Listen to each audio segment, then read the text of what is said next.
Okay. Maybe I need to lower the volume of the game? Is the volume of the game too loud?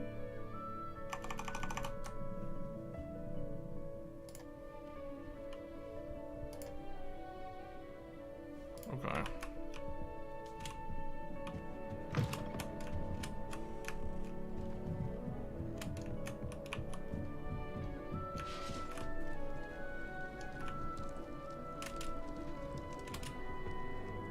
How nice to see you, my young friend.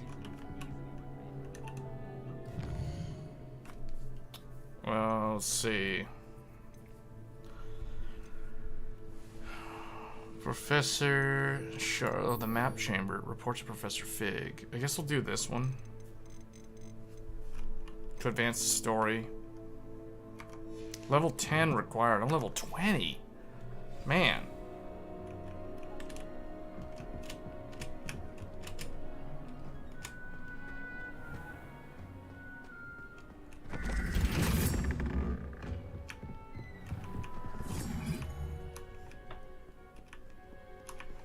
Let's go. Yeah, so I was surprised the comments on how quickly that video for the collection video went up.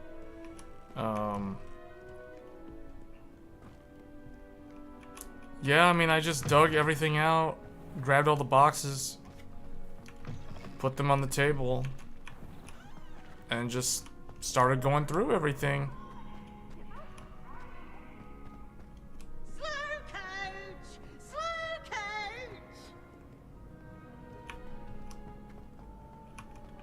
Is he in here? Yeah. Oh wait, no, he's like in this building.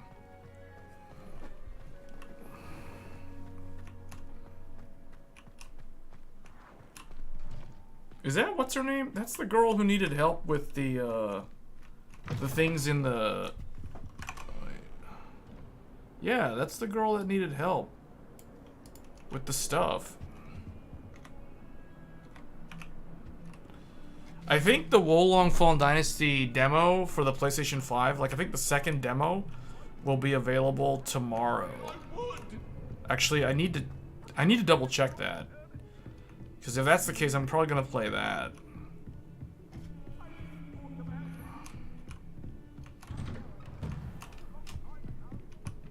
Man, I am so over leveled. This story quest requires level 10, and I'm like level 20. I was hoping to see you. You're back.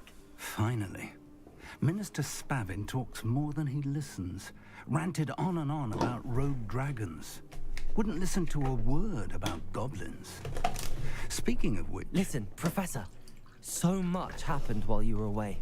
Your friend, Mr. Ollivander, sent me an owl asking for help finding an heirloom wand that was stolen from him. He did he? And so I went to the owlery like he said, and there were all these statues. What do you mean, statues?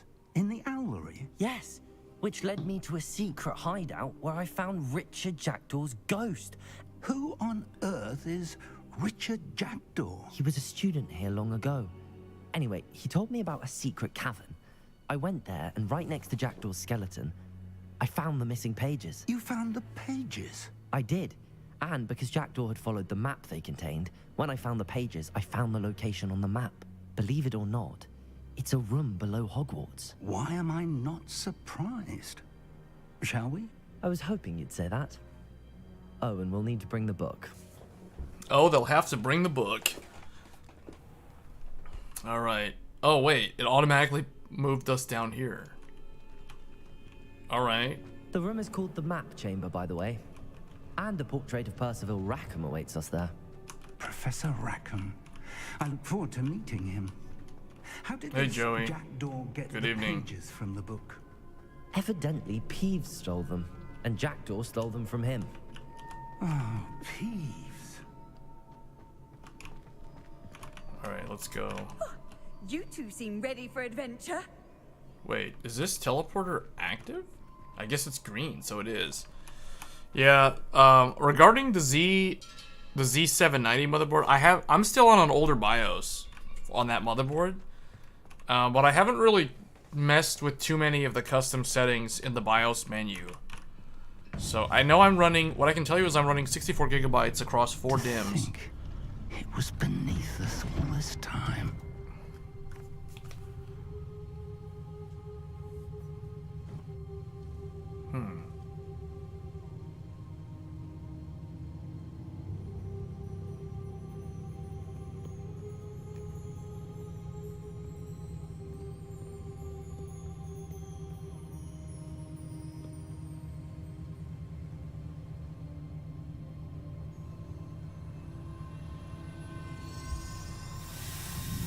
Uh-oh.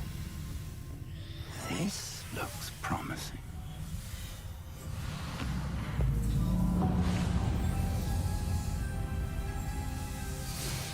I like how they incorporated ancient magic in this game. 'Cause that's what differentiates it from the Harry Potter movies.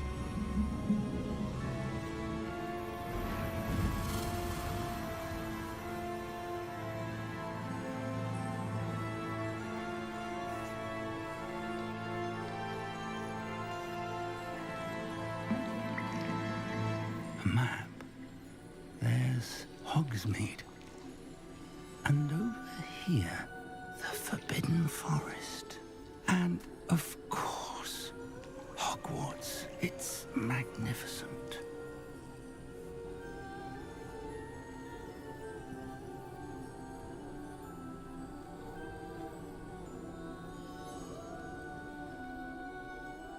The 4 portraits? If only you were here to see this.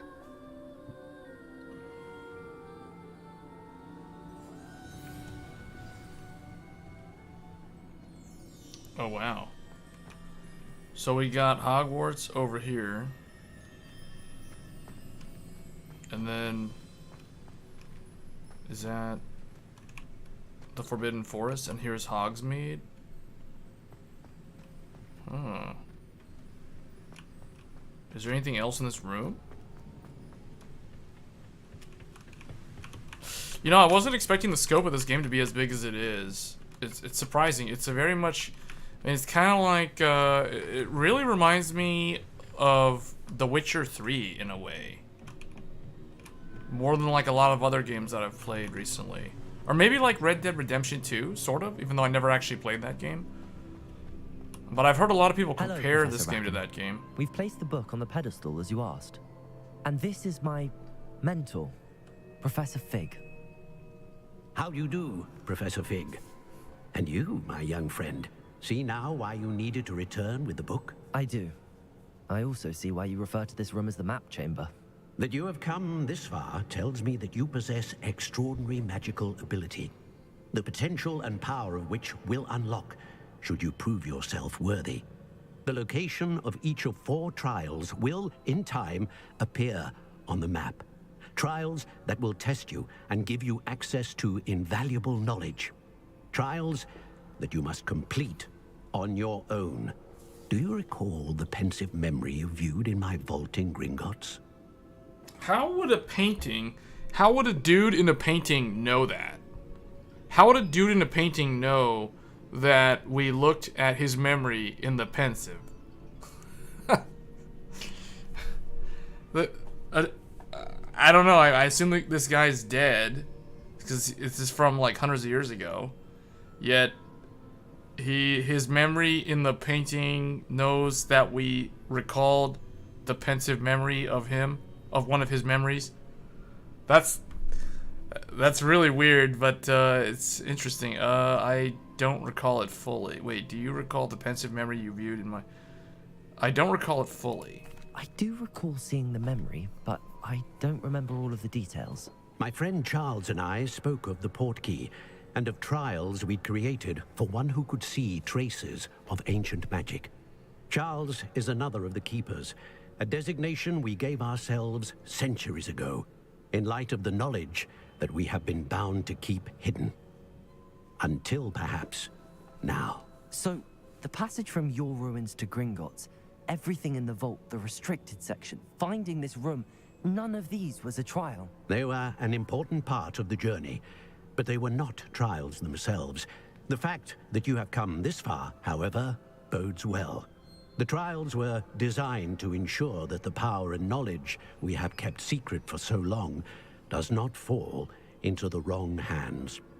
They will test your abilities, both innate and learned.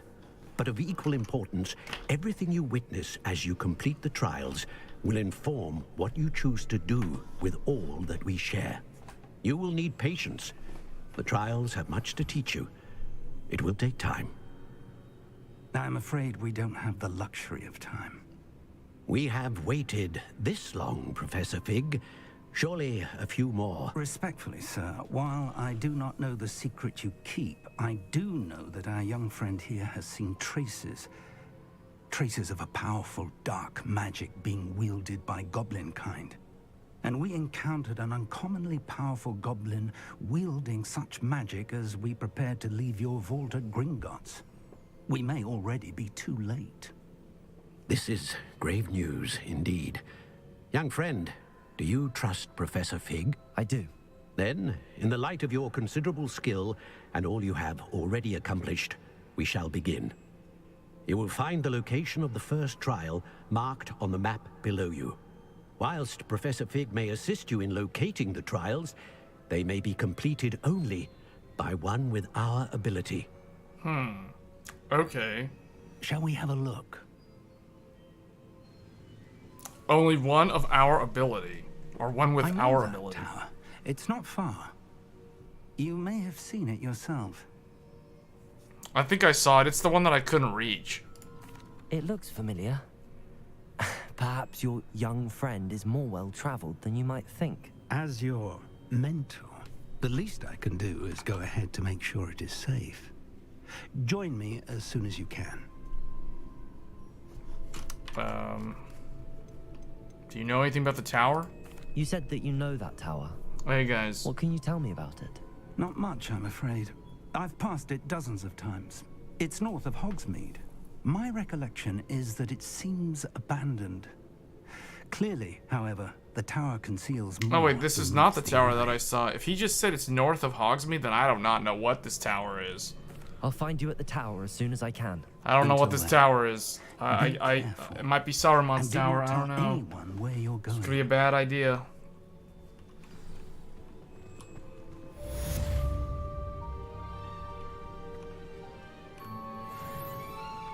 Looks like we're walking on glass, like we're moonwalking.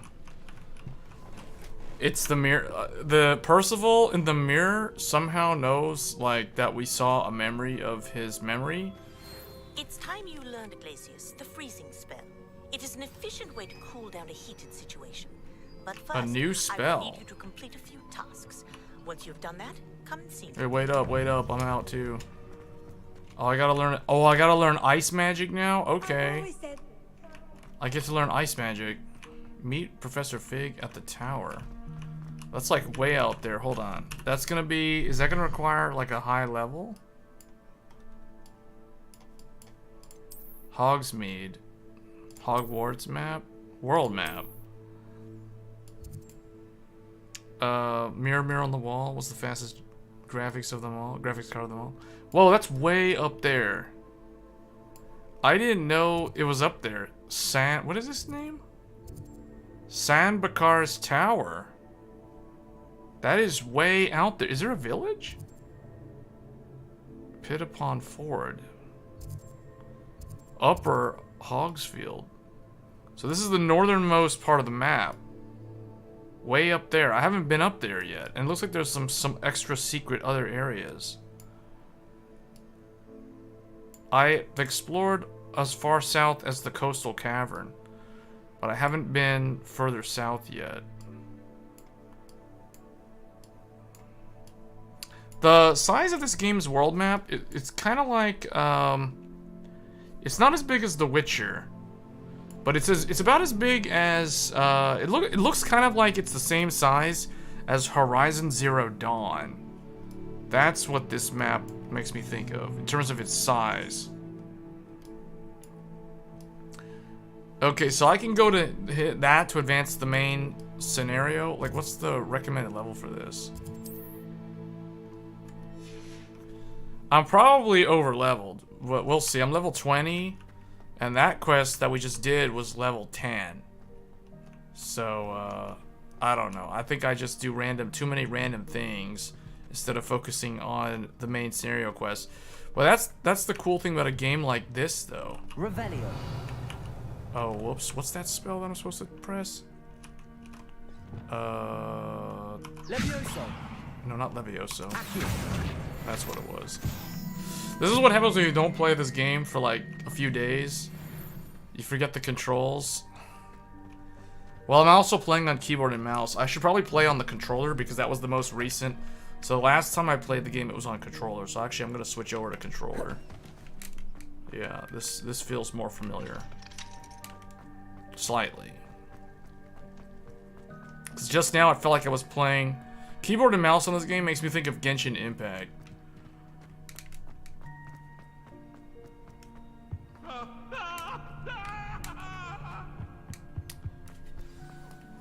Quest updated. Oh, that.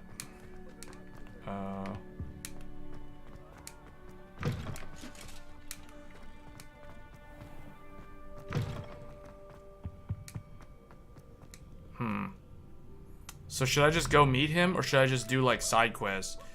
I feel like I need to learn. I should probably learn the frost magic first. Oh, this is only required level 11. But see, I can learn Glacius? Pop balloons over Hogsmeade Station. And pop balloons around the Quidditch pitch. Okay, let's do that. It says it's over here. I'll just teleport out here then.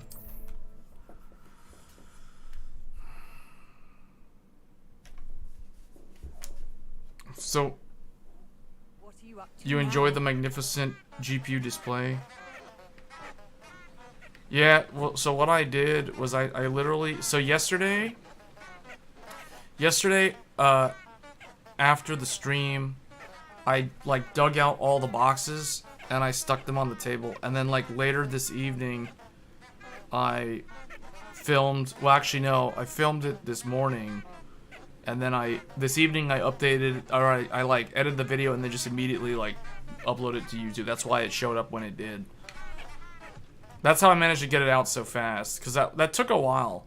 Like, honestly, the hardest part of that video was unboxing all the GPUs that were in storage. Actually, that wasn't the hardest part. The hardest part was taking out the Red Devil. So the Red Devil, it's back in the system. Obviously, we're streaming off of the Red Devil right now. But I had to take the Red Devil out of this PC. I had to take Intel Arc out of the other PC. I had to take the other 7900 XTX out of the Intel PC. So that, like, taking 3 of those out there, because all of my computers are on the floor under the desk, and then also they, you know, I use big air coolers, but thankfully these Gigabyte motherboards have that really handy like quick disconnect button, so I don't have to use like a hard drive sled bar to press the PCIe button to disconnect them. So that's really nice. A castle. Must have been quite stately in its time. The castle. Oh, over there.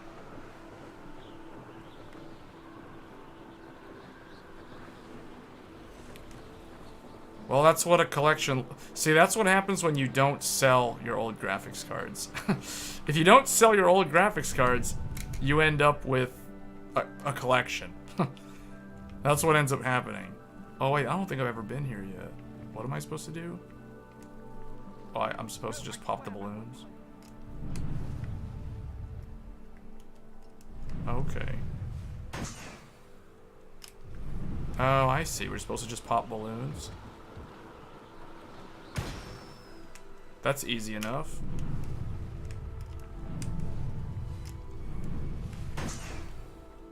I just gotta figure out where they are.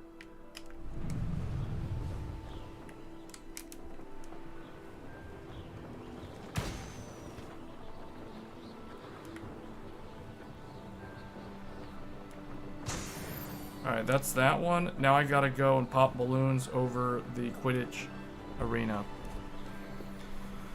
You know, it made me think, seeing those old graphics cards in person again, made me think, you know, like how it was, like what type of games I was actually playing during that time.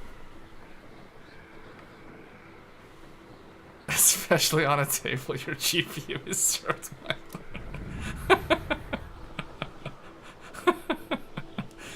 Yeah, I know, right? I just stuck them right there on the table. I was surprised that I was able to fit all of them. Honestly, I didn't think I was going to be able to fit all those GPUs on that table. Can I ask a question about CPU? Yeah, sure. You're currently building a PC not only for game, but also for work.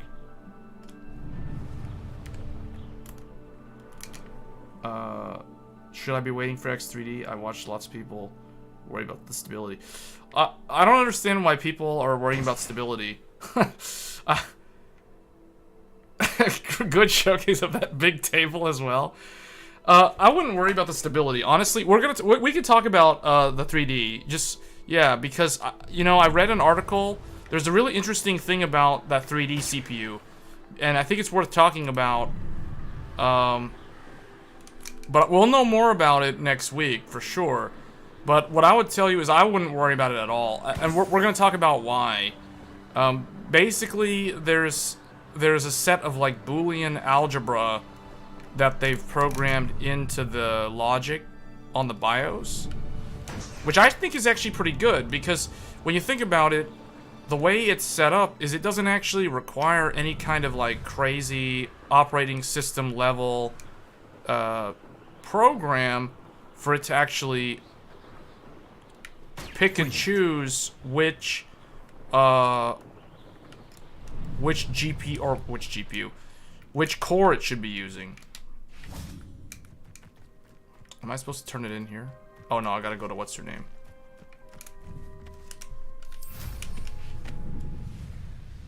Well, let me turn this in and then we'll talk about it. We'll talk about the algorithm for how it switches, because it's kind of like, the way I thought about it is it's like steering a boat. It's like steering a boat. It's like the Titanic dodging the iceberg. How did you get on with those tasks? Let's see. Madam Kagawa, I completed the list of tasks you assigned. Wonderful. I trust you became more familiar with your broom through the process? Yeah. Yes, Professor. That's good to hear. Keep it up, and perhaps one day you'll Yeah, have let me a spot on find the that Quidditch article team, actually. if Black ever permits Quidditch again. Well, with those tasks out of the way, let us get started. Glacius, You hope it does a better job than the Titanic. pay attention to your Dodging homework. the iceberg. Yeah, hold on. I think there's an article. There should be an article. Whoa, I'm blinding myself again. Wait a minute. Hold on. It was somewhere. Okay, it's not on, what's it called?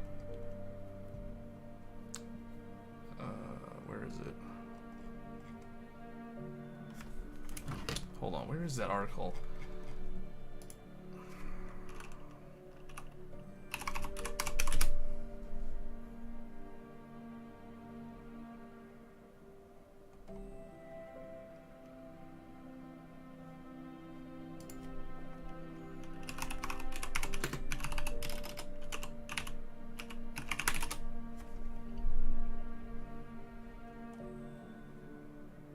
Okay, hold on, is this it?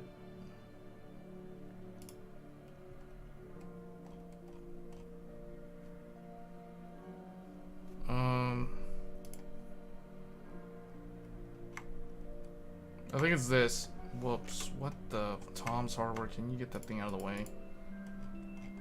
Okay. We'll just look at this one then. Where is it?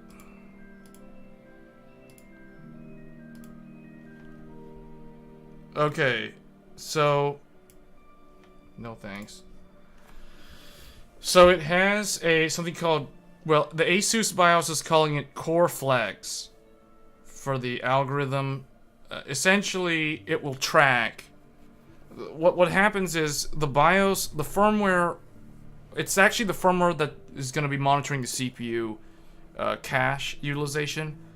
And what it's going to do is it's going to determine whether or not it's missing or hitting the cache successfully.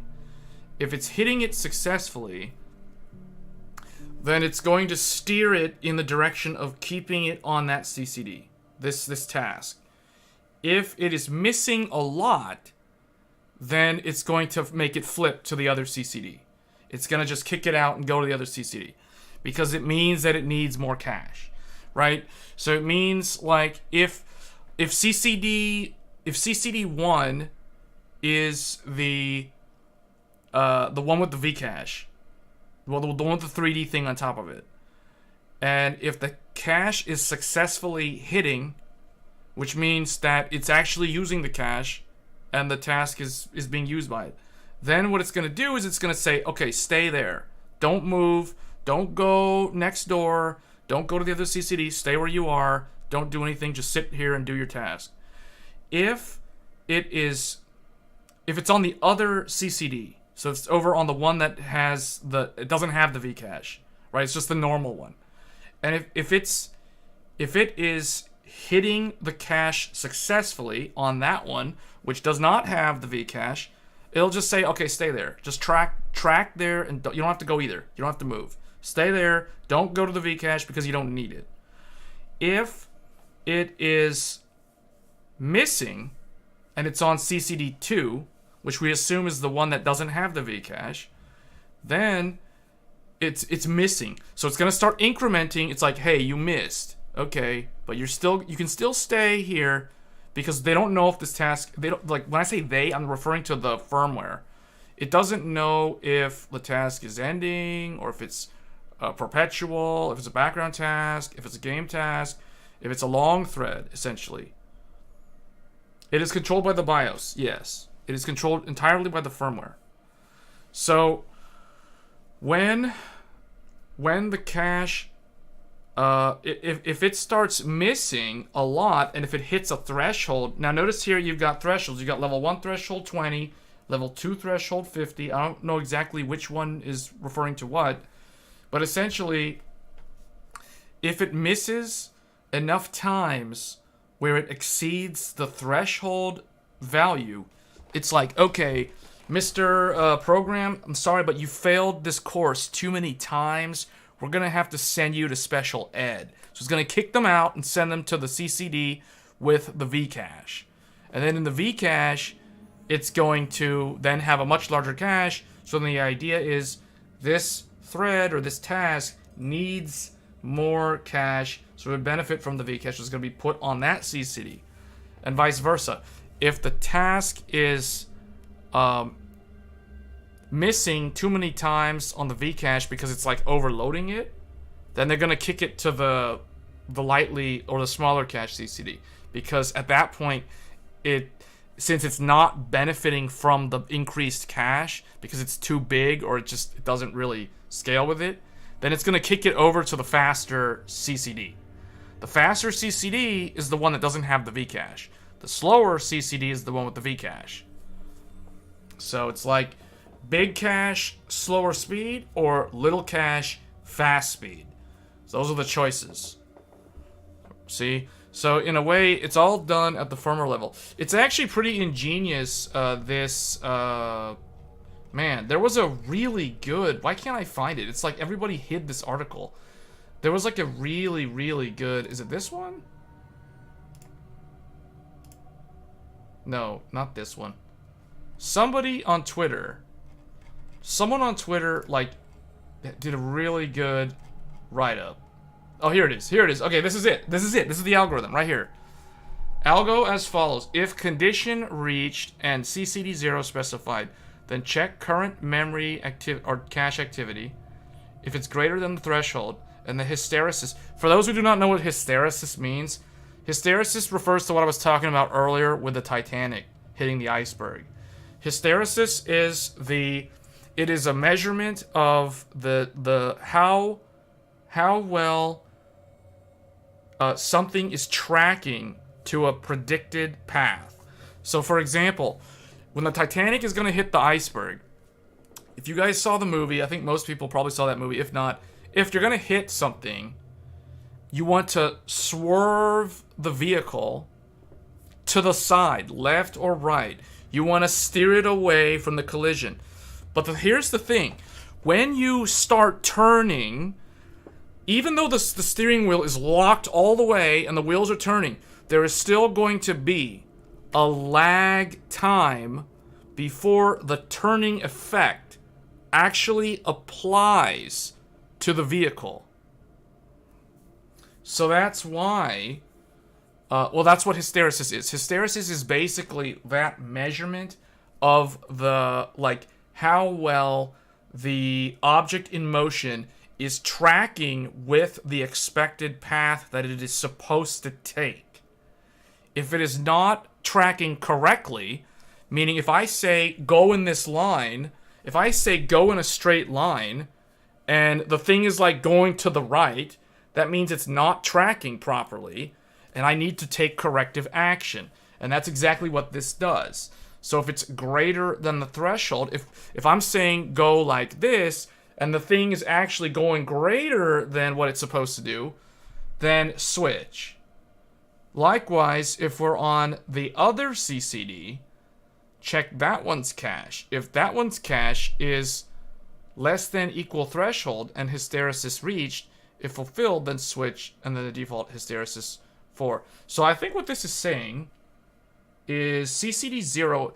It's sounding like, to me, CCD 0 is the one without the Vcache.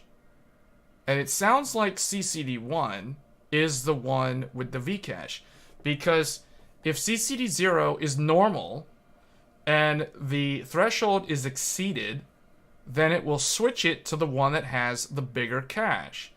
That makes sense. If CCD1, assuming CCD1 is the one with the Vcache, and if it is less than or equal to the Vcache threshold, then it's basically saying once it hits the hysteresis limit, in this case, this example given is 4, then go ahead and go to the other CCD, because you're taking up all the cache and you're not finishing the task, and you're exceeding, you're now equal to the threshold.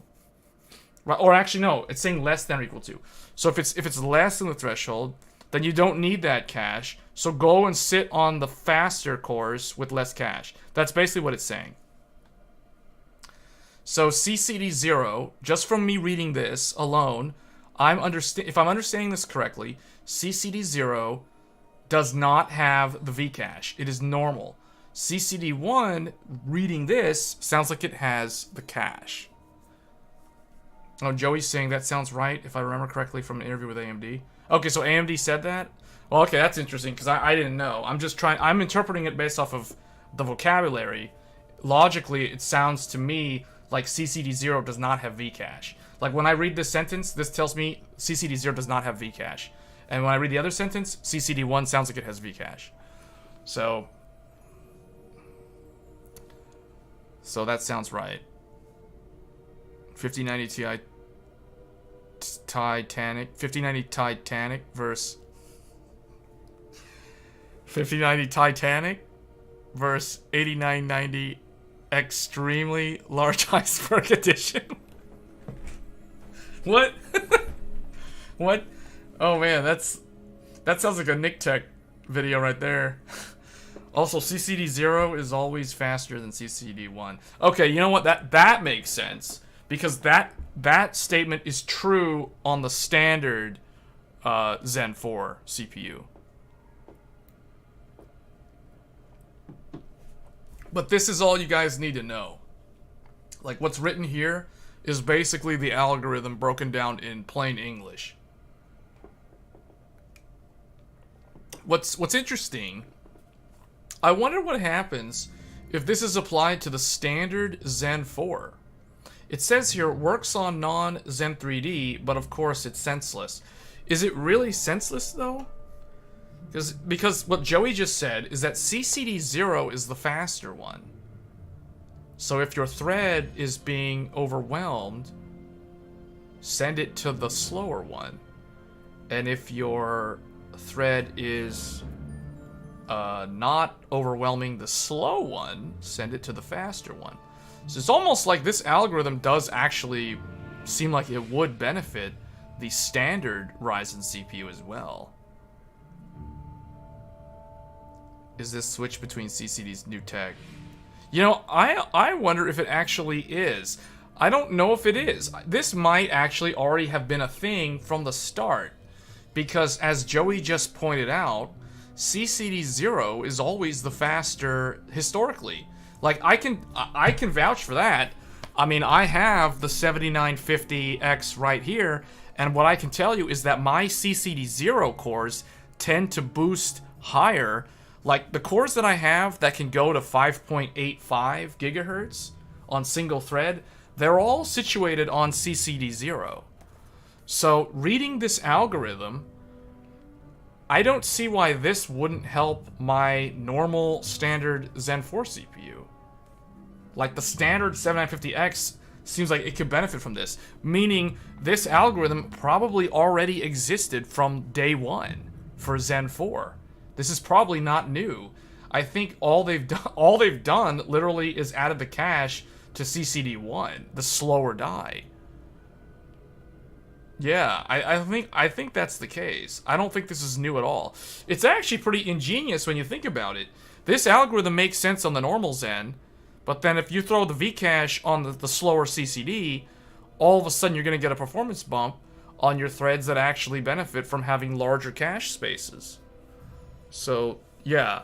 So to answer the original question from TL Forge, there's no reason to worry about it.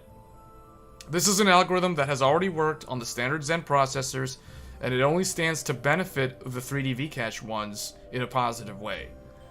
The people who are worrying about this, sometimes I wonder about those people, because I feel like they're either overanalyzing something or they're actually not understanding it from a logical, rational mindset.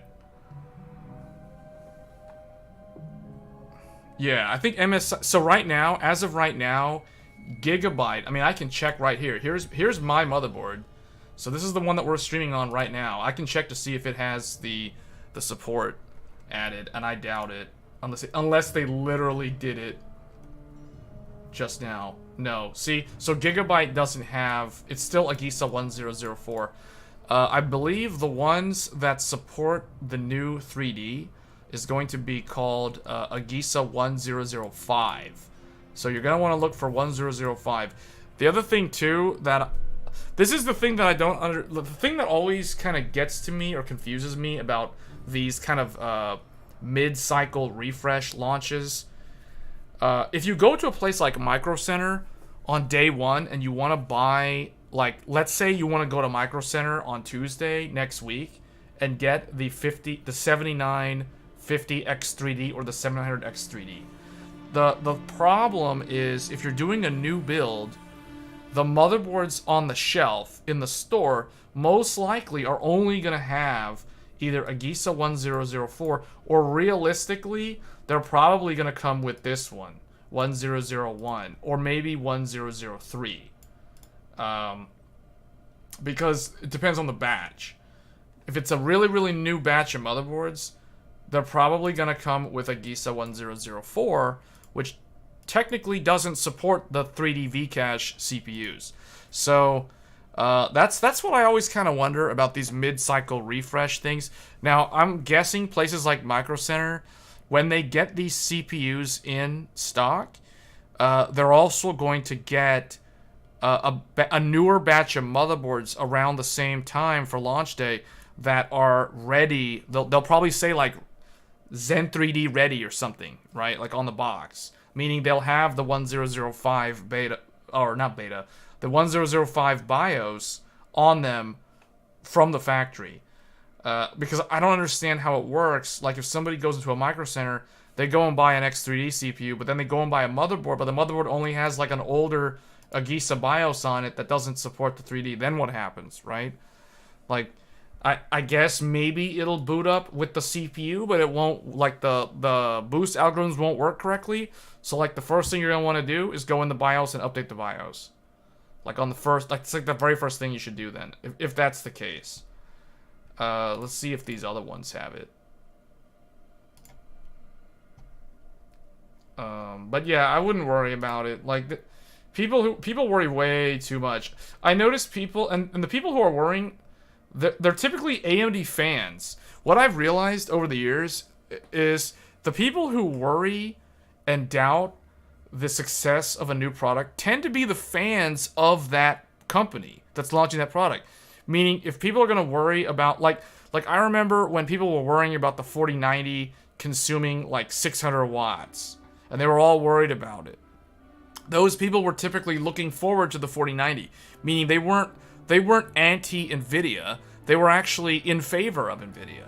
And likewise with AMD, you know, like with this 3D Vcache, the people that are all worried about the 3D Vcache not being good or whatever, they are actually AMD fans who are worried because they want AMD to do good.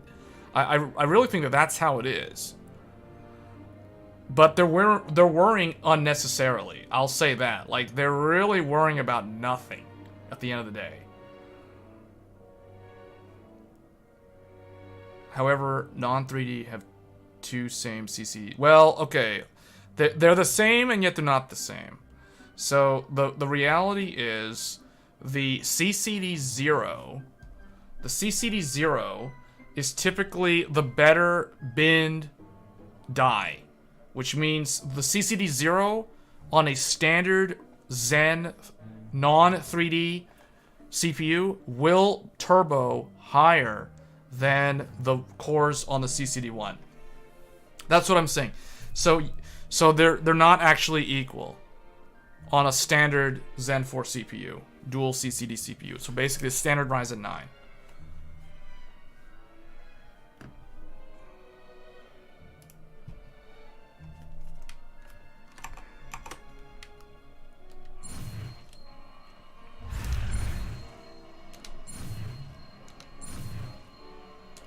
That thing can't even catch me. I'm too fast. Glacius. It's funny, we were talking about Titanic. We were talking about Titanic and icebergs.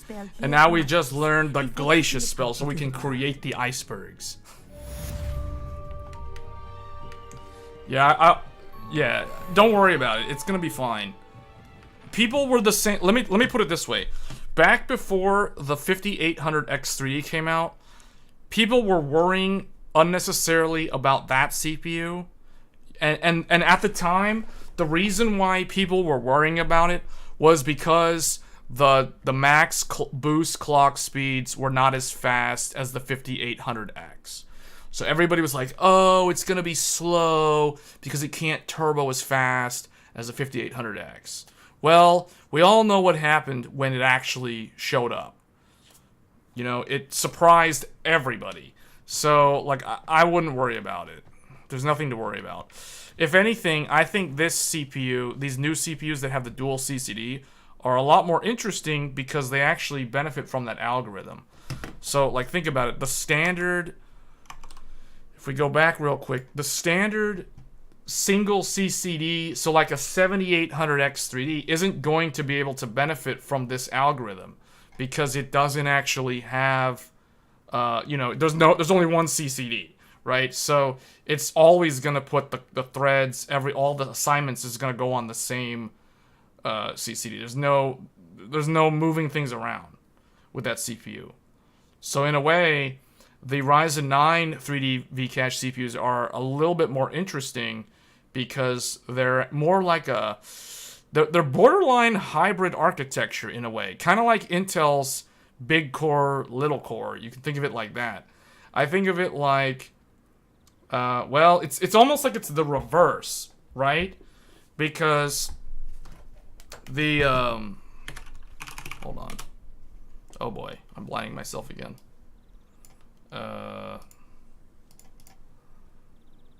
It's almost like Hold on. Is it paint open? Okay, paint's open. It's almost like the... Wait, what happened? Why did it open it so big that it's like off the screen? Okay. It's almost like with AMD, you've got CCD1 and CCD0, or I guess CCD2. We'll just say, you know what? No, we'll call it CCD0. We're gonna use their naming convention. CCD0 and CCD1. And then on Intel, you have a big long thing like this. It's like a big old dinner table with GPUs on it. You got basically you have your P cores.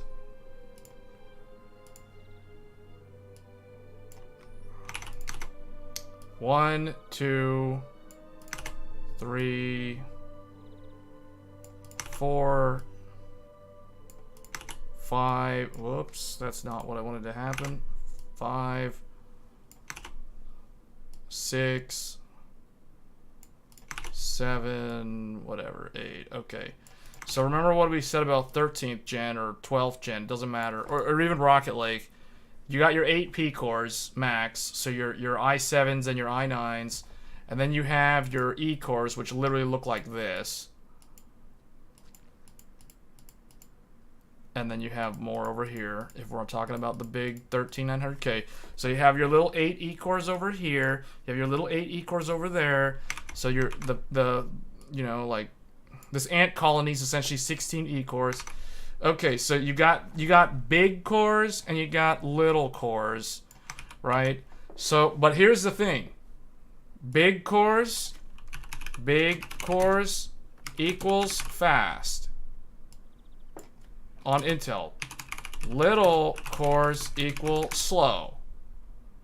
Now with AMD, it's like it's the complete opposite, because you've got no 3D, and over here you got 3D. And what's the difference? You got fast cores over here, and you've got ever so slightly slower cores over here. You see what I'm saying? So you've got the one with no 3D is the fast one, which means the no 3D is kind of like the big cores on Intel. And the slower cores, you would think, because they're slower, they don't turbo as high as the fast cores, because the 3D is sitting on top of them, weighing them down. And it's like, don't roast me, bro. I'm sitting on top of you, but don't burn me up. So it's like, okay, I'm not gonna run that fast. So it's like, they end up being slower. They end up being slow in the fast cores, but in reality, it's like these are not gonna be slow in the way that these are slow, if that makes sense. You see what I'm saying? So it's almost like the no 3D. The no 3D is the fast ones, and the 3D are the slow ones. But the 3D ones actually make gaming performance go top notch. So it's kind of weird. It's kind of weird how it works out that way. And then of course you have your little I/O die with the memory controller and all that stuff down here. So, and then Intel's got its graphics, integrated graphics here, and then it's got its big old ring bus like right here. So it looks like a statue out of like Easter Island. Anyway, hey Joel.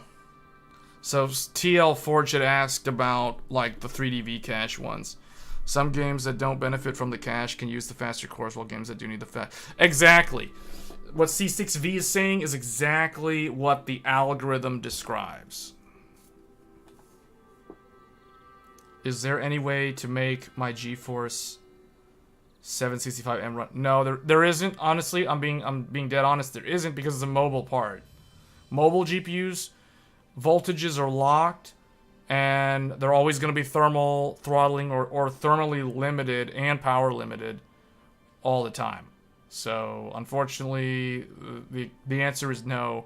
You can't make it run faster unless the laptop's really old and there's a lot of dust inside the heatsink, maybe, so it's thermal throttling. If that's the case, then that might be your best bet. Otherwise, fundamentally, there isn't really any way to make it run better.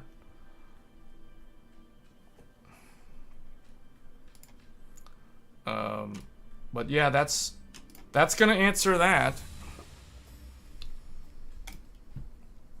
This is the algorithm that you're gonna want to like keep in your back pocket if you want to remember the rule for like how the algorithm for the 3D V cache works. Well, actually, I think it's just literally how Zen 4 works. What is this? This guy wants to duel or something? What is this guy doing? What are you doing out here? Challenging you to a game of Summoner's Court. Well, this guy's challenging me to a game of Summoner's a real Court. opponent, outside of Ronan's little lesson in charms class. Summoner's Court isn't just a game. It's a battle of skill. A test of a witch or wizard's mettle. What say? Okay. I'm in. Let's do it. I was just talking about 3D V cache, but this guy wants to duel. Summoner's Court. Summoner's Ever-changing Court. game. Oh, this game. Oh, man. I'm bad at this game. Wait, what? How did it... Okay, I just gotta get my thing to land on the blue, right? Okay, Gohan's turn. Gohan's turn.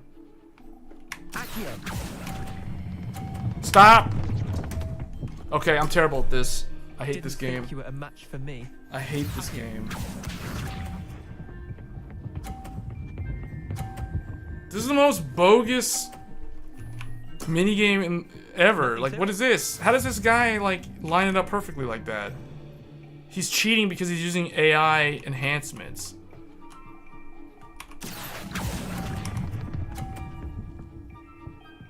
Okay, try and beat that. Akio. Try and beat that. You can't...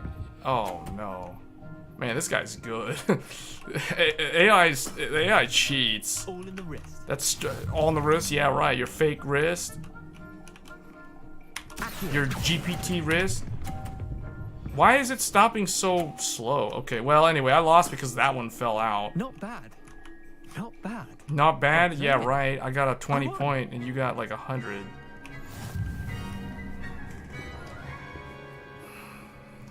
That was ridiculous. I demand a recount. We should have bet a few galleons on that round. Care to go again? I demand a recount. I'm game for another round. Grand. You could use the practice. Okay, watch this. Hold on. Summoner's Court. Oh, why does he always get to go first? Akio.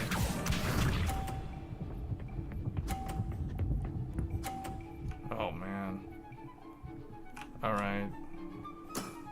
Okay. Try to beat that. Oh yeah, try to beat that? Huh? Okay, watch this. Watch this. He wants me to beat that? Okay, watch this.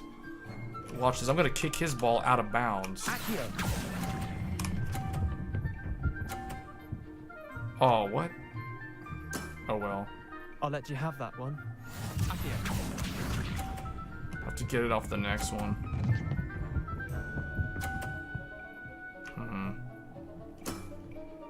Nothing to it. You know what? Actually, let's try to knock all of these. Oh no, oh no, no, no, no. Yeah. Oh, well, actually, we're actually tied. We're actually tied, so...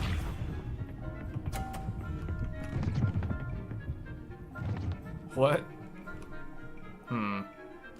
Oh man, I could totally beat this guy. All I gotta do is like make this thing like not go out of bounds and land on the green or something. Akio. What? Tie game. At least you didn't beat me. Wait, what? I didn't expect that to happen. We should have bet a few galleons on that round. Care to go again? I guess. I'm game for another round. I think I'm... Grand. I You could think, use the practice. I think what I'm doing wrong... Why can't I go first, though? Summoner's Court. The ever-changing game. I don't get why I don't get to go first.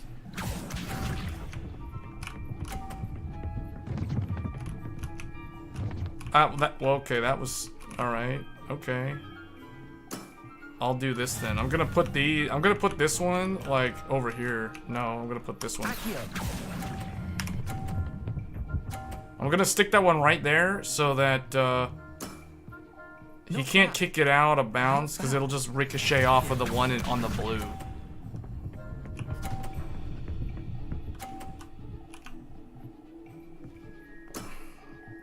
All in the wrist. Clearly, this guy's never played Genshin Impact before, so he doesn't know anything about mini games. And FOMO.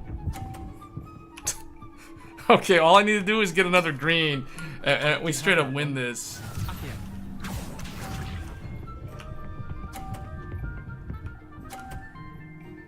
Yeah, okay, all I gotta do is get a green. I just gotta get a green again. Okay, here we go, here we go. Alright. Yeah, okay, okay. Oh, it's almost on blue. Yeah, lucky shot. Well done. You beat me.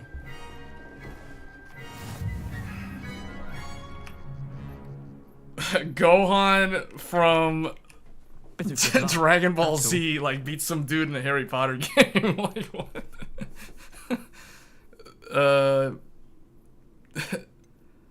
That wasn't luck. I'm just good.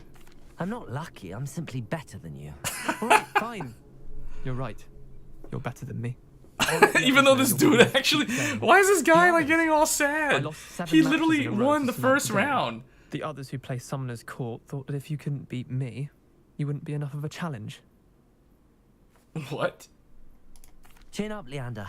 Keep practicing and you'll get better. I suppose you're right. I'll let the others know that your metal's been tested, and that you passed. The dude needs to chill out. Alright. So, whoa, I just realized I'm wearing like a Scottish kilt. I believe you are ready to learn Arresto Momentum, the slowing charm. It allows you to freeze objects or people in midair. Simply complete a few tasks and then come and see me. So, who here plans to get the 3D Vcache CPUs next week? Regardless of whether you already have Zen 4 or if you're gonna upgrade from an older PC, like either, regardless of whether it's like an older Ryzen CPU or an Intel CPU or you know, some ancient CPU. All those new expensive schools we bought. Revelio. Is this Hogwarts is UE4? Yeah, it's a UE4 game. Resource indeed. I think it's UE. I'm pretty sure it's a UE4 game. It's a little bit different from your typical UE4 game though, because they like when you load up this game, it requires to pre-compile the shaders before you actually start playing the game. So it actually ends up like looking really good. Well, it actually ends up running really, really smoothly. You might get the Joey, you're getting it. You might get the 7950X3D and a new motherboard to supplement my 7950X. Really?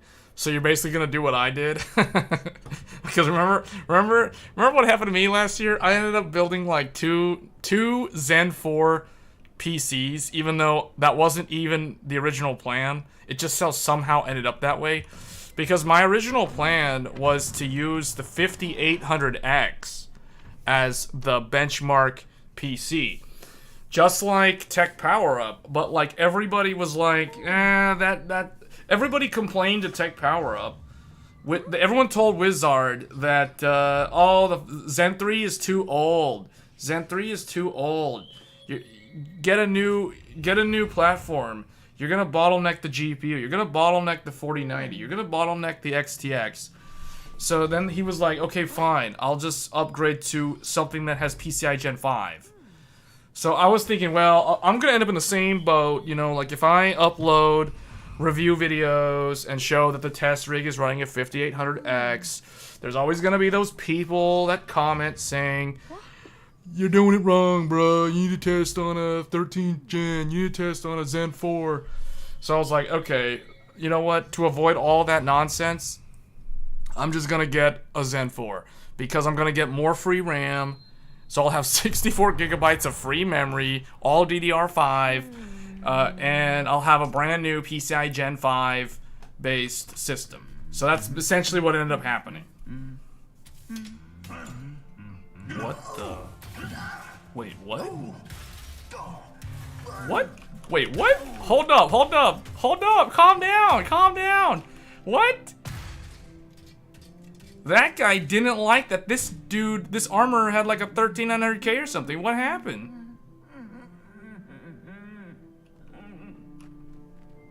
I just witnessed a crime scene. What? I like how this student just like walks calmly down the hall. There's literally like a dead armor suit. What? These bystanders are just walking by. What is this? Hello?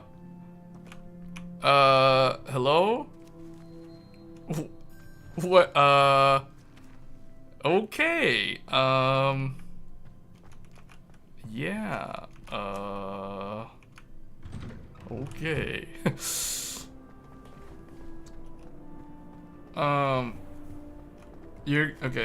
You're gonna wait for the second generation before you upgrade your 7700X. You just got it. I am upgrading my motherboard in March. You're waiting for the 7800X 3D. Yeah, so I know you're waiting to upgrade to the 7800X 3D. I don't know. I'm kind of on the fence. I do think that that's like an everyday item for them. Revelio. You know what? I should have done Revelio actually. See what was wrong with that armor set. Oh wow, it's nothing. Okay. I don't know what that was all about, but anyway,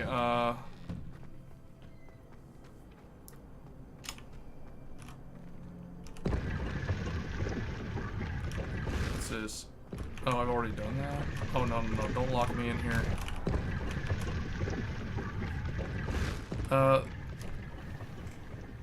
Yeah, I'm kind of on the fence. I don't know, like, I don't know how much I stand to actually benefit from upgrading so soon, though. That's the only thing. Like, we'll see. I don't expect to lose any kind of multi-thread performance, but we'll see. Because it's interesting, because essentially what I'll end up, if you have the Vcache CPU, you'll end up with 6 or 8 fast cores and 6 or 8 more efficient cores that also are really, really good at gaming. That's kind of the way I see it. I won't benefit from a 7950X to a 7950X 3D.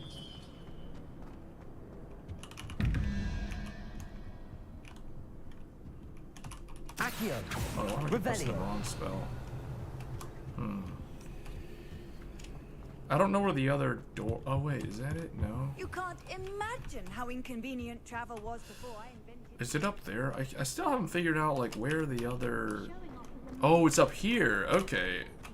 So now I know where it is. Hold on. Now I can actually solve this riddle. So it says 11 plus the anteater equals 21. So that's like, what, 13? So I need 8. So I need a spider. That, and then the other one is some weird crab thing. Wait, 9, 8, 7, 6, 5. So 5 plus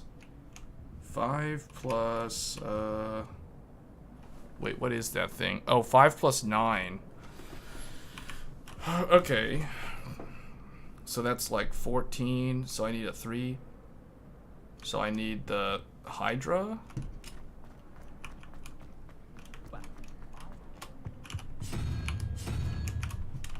I think that's it. I think I solved the riddle. I solved the riddle. Using mathematics, I solved the riddle. Okay. Wait, is there anything else in here? Revelio. No. Wouldn't it be funny if it turned out the 3D was better than the 7800 3D? Not what anyone was expecting like last time. Well, okay, the thing is, we don't actually know. See, here's the thing though. Nobody knows how, except for reviewers. The reviewers, I'm pretty sure, like, they have their samples right now. And they're working on the reviews for next week. But aside from them, they're all under NDA, so we won't really know until next week. But right now, that is completely untested in the sense that the 7950X3D, that sort of CPU has never existed in the market before. So we don't actually know like how it's going to compare with the 7800X3D. We just got 7,000, that's why I'll wait for 8,000. The 7950X3D is going to get very bad reviews at launch. How is it going to get very bad reviews at launch? Like what happened with the 1300KS? How are we going to have issues with the Windows scheduler? It has nothing to do with the Windows scheduler, though.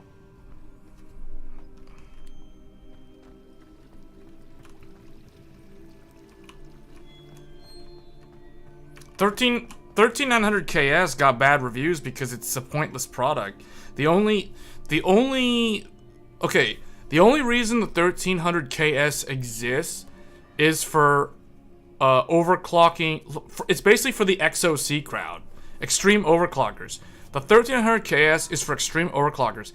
Anybody who's using a 13900KS and literally just uses it as a regular like gaming PC, they're doing it wrong. They're either doing it to just show off, because they have like a ton of money to just throw on it unnecessarily, or they, I don't know, they just waste money. I don't know how else to paint that picture.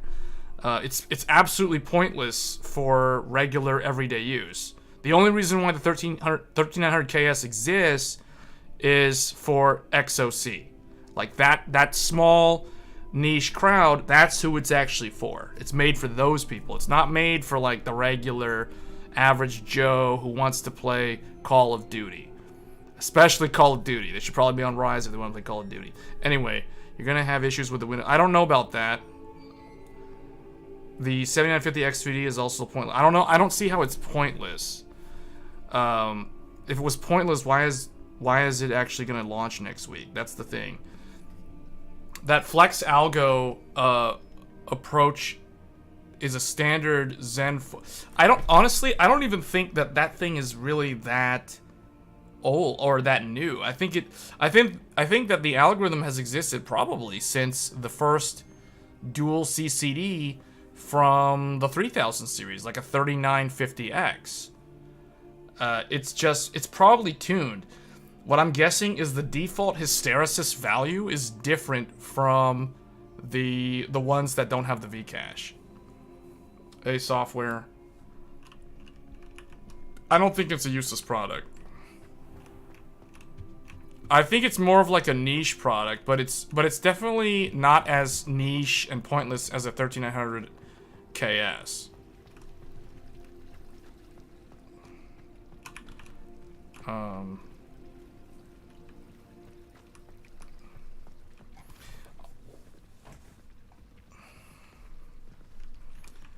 I think what we'll see, if I had to guess, I think what's going to happen with the 3D, the 7950X 3D, multi-threaded performance isn't really going to change too much, but single-threaded performance might actually go up, depending on the actual application that's actually being tested. So, like, for example, games tend to be more lightly threaded.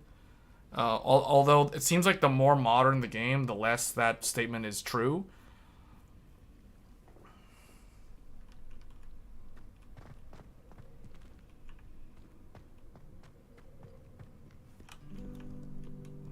I've always said that travel broadens the mind.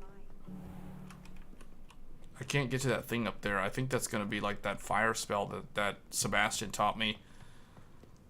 We can try to see if I can get up there and cast that spell again. I don't think the Windows scheduler is gonna do much here.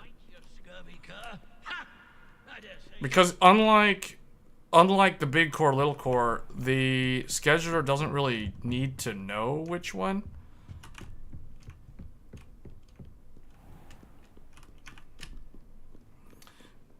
We talked about it earlier in the stream. So the way it's gonna work, the way the scheduler, okay, forget about the Windows scheduler. The way the thread assignment is gonna be monitored is gonna be done in the firmware.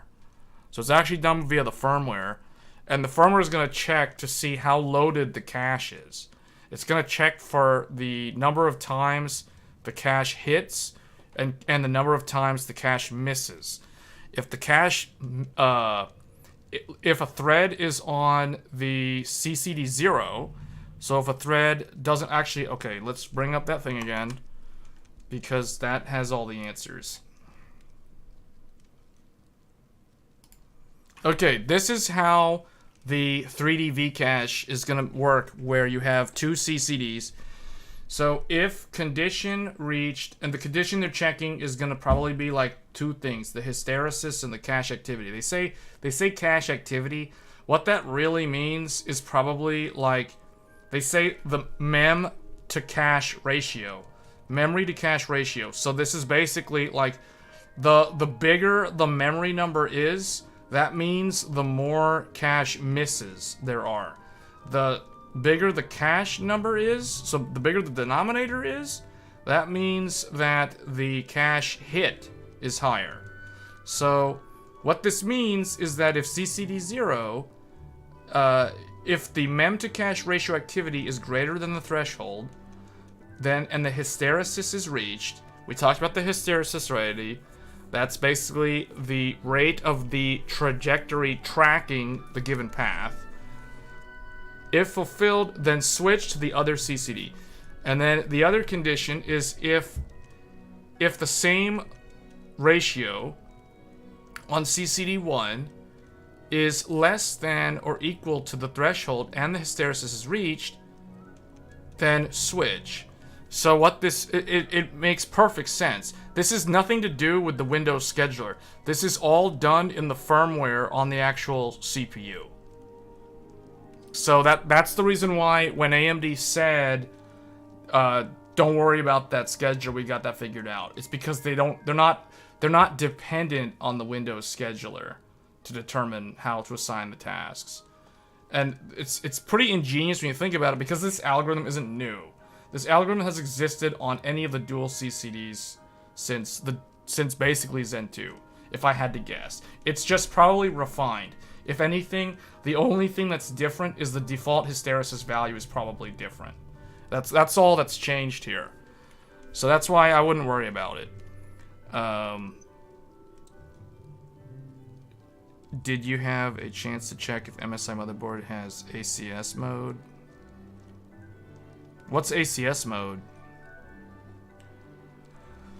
Yeah, and just to kind of summarize this again, CCD 0, reading this, you can tell from this that CCD 0, in this sentence, CCD 0 has no Vcache. In this other sentence, this tells me that CCD 1 has Vcache. That's what this tells me, just from reading this. Because it makes sense. It makes sense logically if you substitute, if you imagine that CCD 0 has no Vcache. And then if you check, if the memory to cache ratio is greater than the threshold, what that means is there's a lot of cache misses. What that means is that there's not enough cache. So that means the task, the thread assignment needs to go to the other guy. Send this thing out of here, put it in the Vcache CCD, aka CCD1. That's what this says. So now, if it's in the Vcache CCD, and if the ratio of mem to cache activity is less than or equal to the threshold, meaning there's a lot of, or there's not a lot of cache misses, meaning there's what, a lot of cache hits, then what it's going to start doing is it's going to start counting. It's going to check to see if the hysteresis is maxing out. And here it says the hysteresis count is 4, which means it's going to let that thread run its course using the Vcache CCD up to a certain threshold, that hysteresis threshold. Once it hits that hysteresis threshold, and it's still within the mem to cache ratio threshold, then it's going to switch it back to the CCD 0. Because what it means is it's a thread that's taking too long to complete in that slower CCD, which means it's probably also not benefiting from the cache, the Vcache, so it doesn't really need it. It's not benefiting from it, meaning the second condition basically says, I think this task doesn't need a lot of cache. It would probably benefit better from higher clock speed. Send it over to CCD 0. That is essentially what this second sentence is saying. So that's how it's going to work. It's going to work like this. It's not going to work based off of Windows scheduler trying to juggle and decide what needs to go where. No, it's going to go based off of this. So that's how it's going to work. It doesn't need any kind of like scheduler. And obviously Windows scheduler is going to do whatever it's going to do. But this is going to have some control over thread scheduling at a firmware level.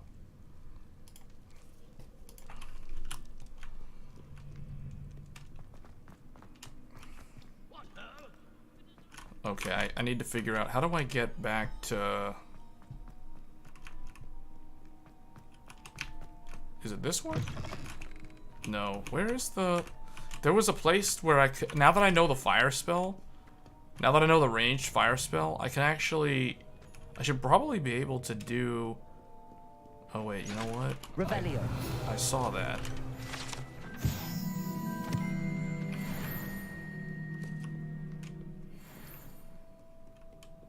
I thought there was...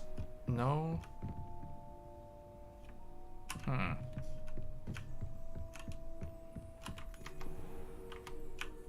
don't know where that is. Hogwarts is a large place. I get lost in here a lot. Even though there's a mini-map. I think this goes outside. Yeah, I don't want to go outside.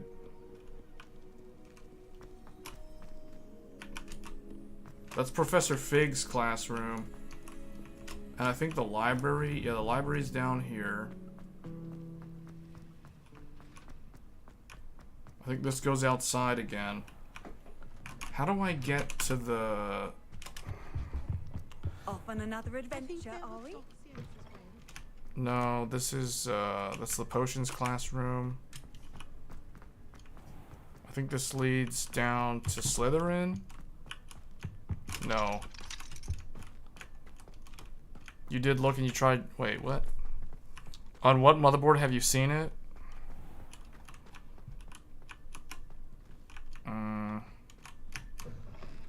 Are you talking about asynchronous clock?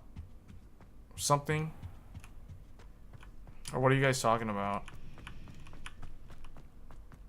Tai Chi? Okay, I don't know where this is. I gotta look on the map.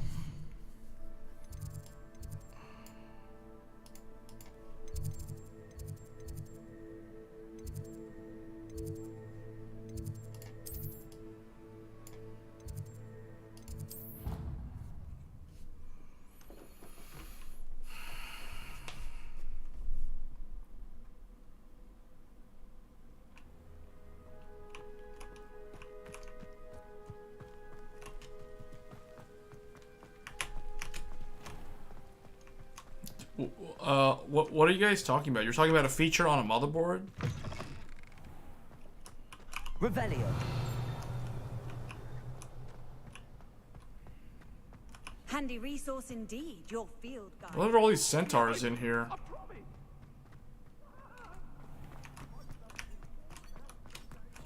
Oh, wait. Lumos. Revelio.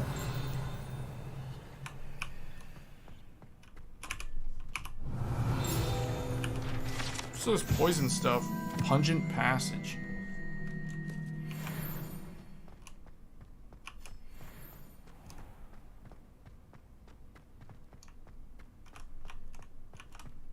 Oh, there it is. Lumos.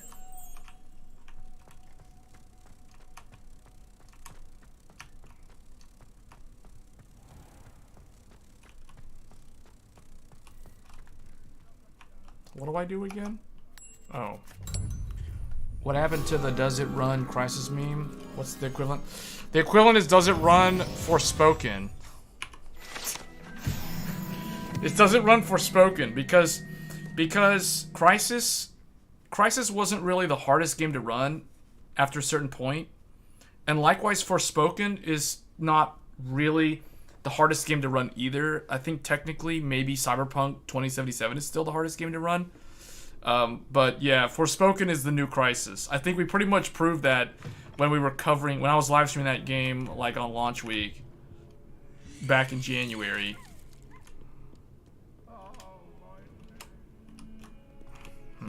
Revelio.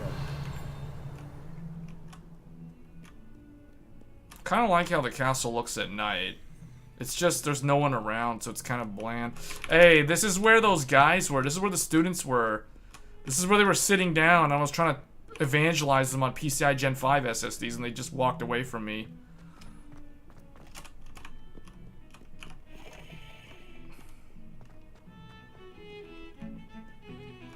Yeah, okay, I recognize this area. What is the name of this area? I like this area. This is called... what is this? I really wish that they would kind of tell me where I am. This is one thing that the game could improve, is the minimap. Okay, the astronomy wing. Professor Fig's classroom.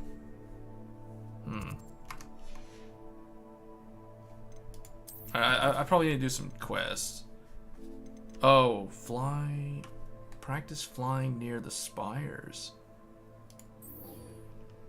I can do that now. That's way over there. Okay, let's do that. Wait here? No. ACS mode is access control service. It helps with IOMMU groups and pass-through. Oh, you're trying to do you're trying to set up VMs or something? And you're trying to like pass through your PCIe devices to your virtual machines? Is that what you're doing? I just realized something. I have no idea how to get on my broom if I'm playing on keyboard and mouse. I only know how to do it on the controller. Is it tab? Oh, it's tab and 3. Okay.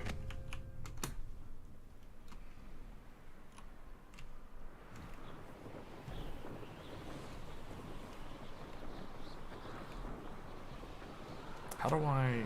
Oh, okay. I guess I can just do that. Practice flying near the spires. I guess I have to pop more of these balloons. Okay, flying on the controller is just straight up or it's better. This game really doesn't like keyboard and mouse when it comes to flying.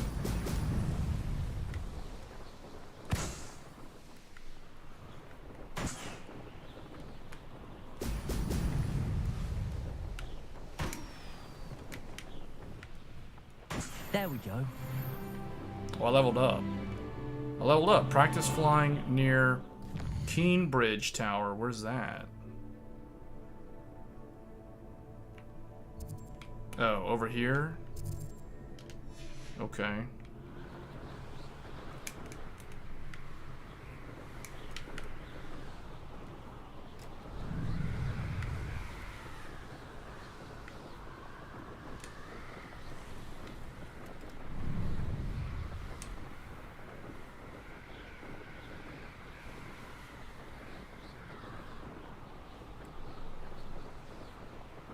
I've used unforgivable.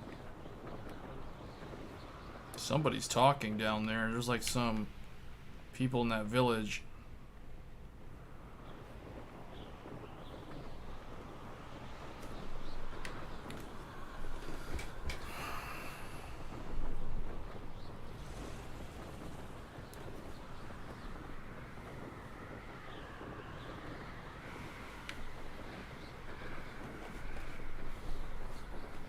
So you guys both have the same. Oh no. So Software's got the Tai Chi and Joey has the Ace. Or Joey, are you talking about the Master? Or are you talking about the Ace? Oh, here it is.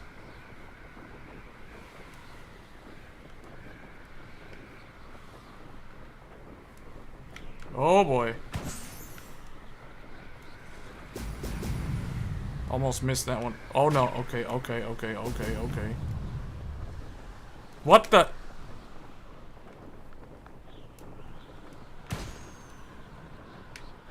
Oh, I actually have to do what? Do I have to get this little speed bubble? Oh, okay.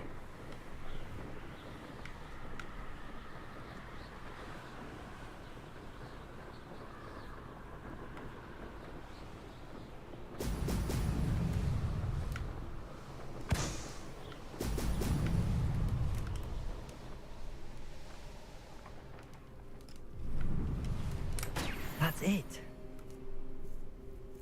I think it's gonna be dawn soon. Where is this? Oh no, these are bad guys. There's enemies over there. I can hear them. And where did I set my traps?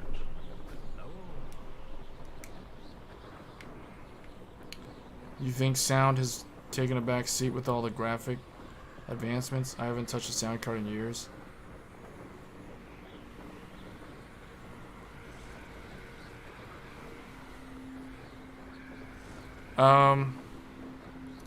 Yeah, well, I don't think it's that sound has gone down. I think it's, or like, has taken a back seat.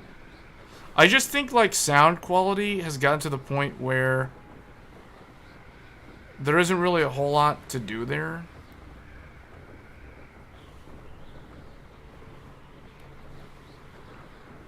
You know what I'm saying? Like, it's one of those things where,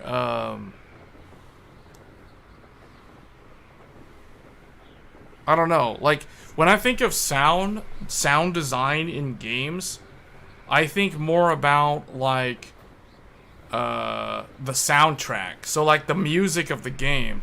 It's almost like the same as the movie industry.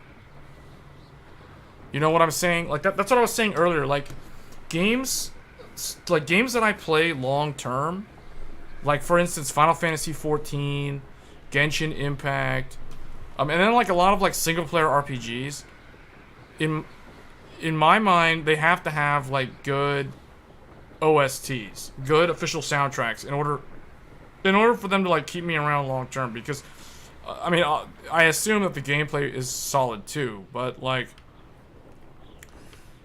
the amount of effort into the soundtrack of a game, that does further show, like, the quality of the product.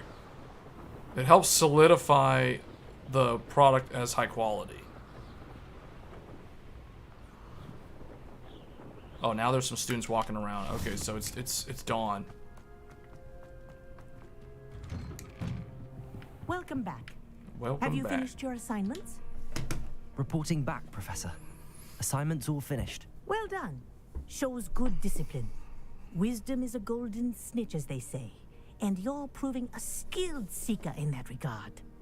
Let us practice Arresto Momentum.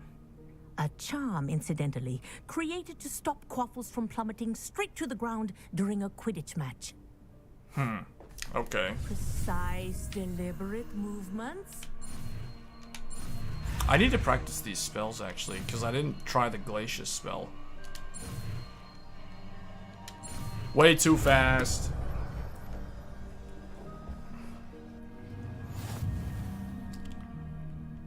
Arresto Momentum.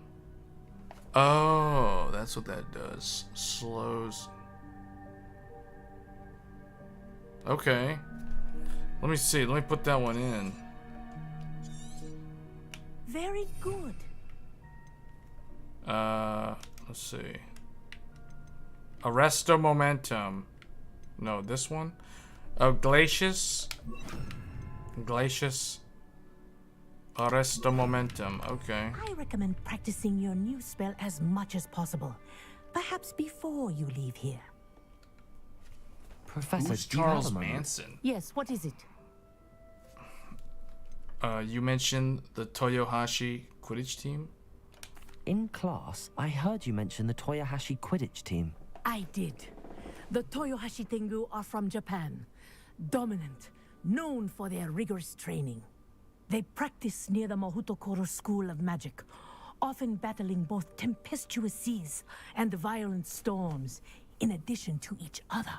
Tournament play is almost always easier for the Tengu than their training sessions. I take it you're a fan. Fan?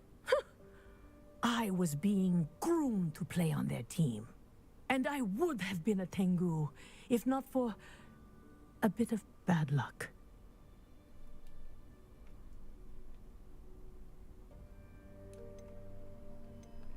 If you were that good, I can't believe a bit of bad luck could end your entire Quidditch career. I was excellent. My ability on a broom had nothing to do with what happened. I was betrayed by someone I trusted. Myself. I did not see clearly and I paid a dear price. My best friend Asuka and I were being groomed to play on the team together. I as keeper and she as chaser. She was breathtaking. She once corkscrewed through 3 players and scored before they even turned their heads. But as tryouts for the Tengu got closer, she panicked. I did not realize the extent of her panic until it was too late. She wanted so desperately for both of us to play together that she had slipped Felix Felicis into our tea before we were to show them our skills.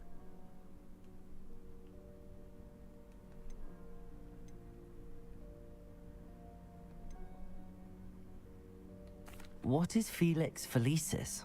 A potion? Also known as liquid luck. And it is illegal in all wizarding sports. I knew within minutes that something was different. I had never played so well.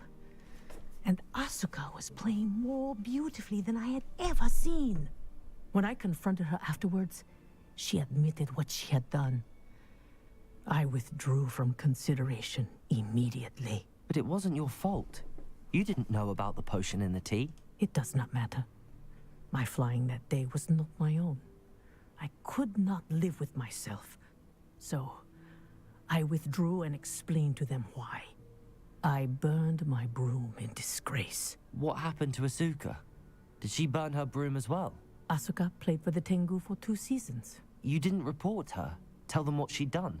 Her fate was not mine to decide. My fate is in my hands, as your fate is in yours. Thank you, Professor. I shall remember what you've told me. Wow, man. So she basically quit pro sports because, well, that's weird. I don't know. I feel like that wasn't really her fault. That's one of those, like, she's too honorable or something to... Levioso. Huh. I can't pull this one toward me? Huh. Yeah, that's the thing, like the DACs nowadays for sound, they've gotten so good, and everything being USB based now. And that's really the reason why you're starting to see a lot of the onboard audio really seem to be lacking compared to what it was years ago. Like a lot of these newer motherboards don't have the 5.1 audio anymore. You know, like a lot of them just have the line, either they have line in, the audio out, and then the mic in, or they have the optical plus, like they have the Toslink SPDIF for the 5.1 off of digital audio via optical, but then they only have like the microphone in and the audio, the stereo audio out. So yeah, I noticed that. Like for instance, the Gigabyte Aorus Master that I'm using, it doesn't have the standard, like the analog for center and subwoofer, and it doesn't have it definitely doesn't have side speakers. It doesn't have rear speakers either.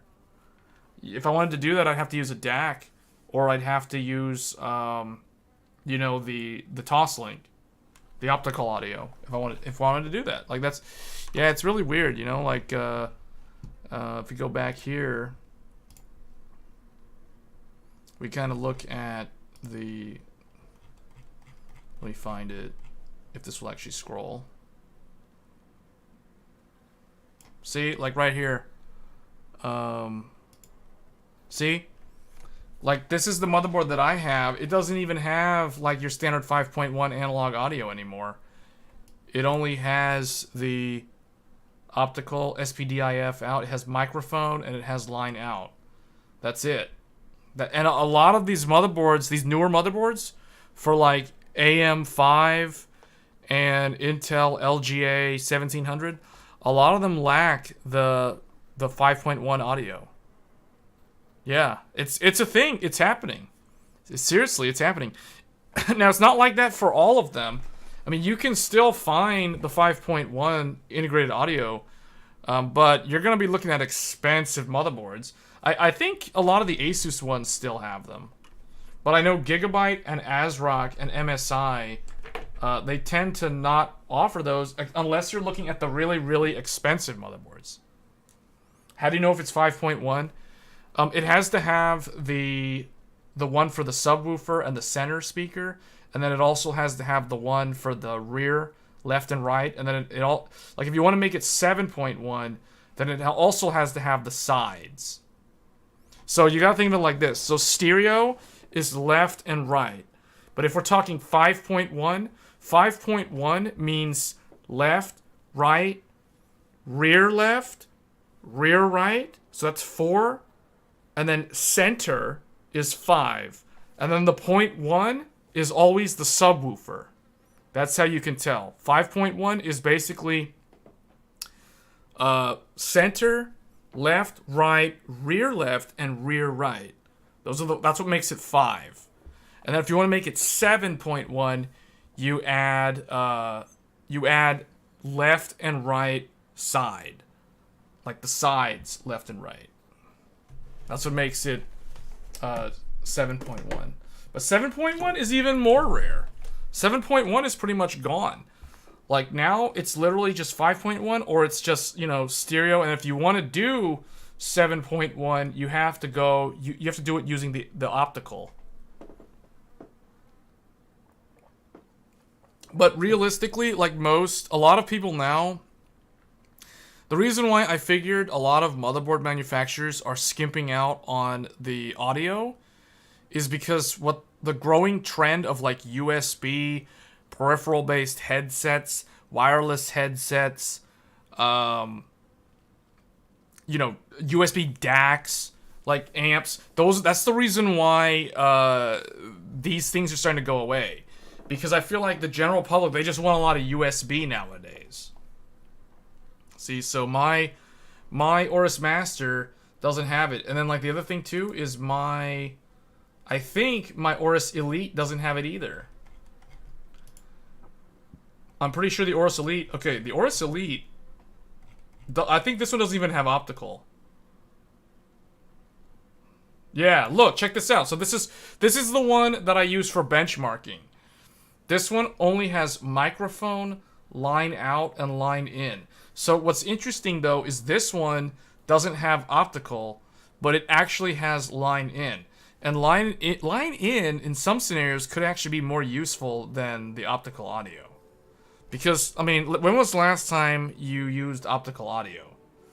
I mean, I'm trying to remember. Like, I could use optical audio, but realistically, I don't. And then line in, the last time I used line in was back when I was, like, when I still had my Twitch channel, and I wanted to keep, like, the audio from people in the Discord not being heard on stream, so I would use line in and virtual audio cables to route it that way. Just basically split the audio channels into 2 individual virtualized channels and only feed one of them to the outside, to the actual stream. So in a way, I mean, that's the old school way to do it. Nowadays, people will just use a USB DAC. But, you know, that could still be a way of doing that for audio isolation. Let me see the Aorus Master. Does the Aorus Master even have the 5.1 on the Intel side? See? Like, even the Intel one doesn't have it either. So it's like, yeah.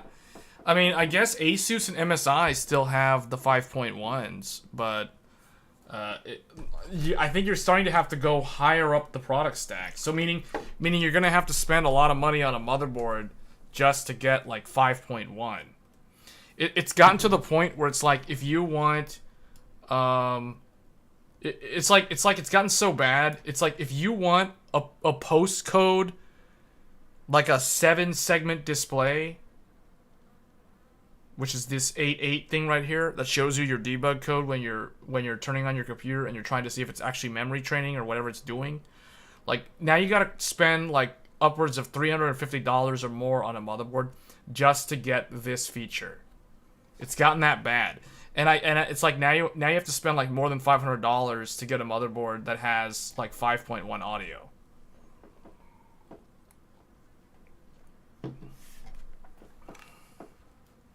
So it's pretty crazy.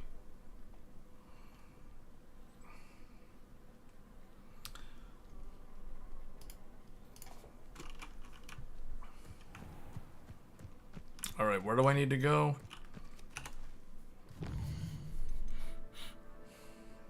Acquire and use a focus potion. Oh, Depulso. Oh, I want to learn that. I want to learn Depulso.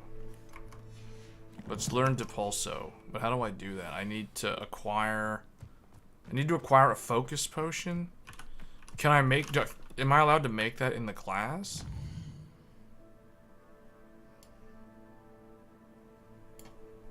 Or can I just buy one from Hogsmeade?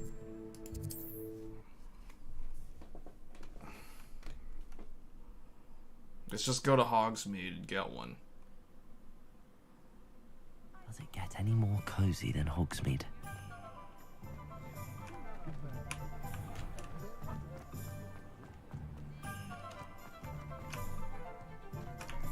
Oh, wait a minute, what? Revelio.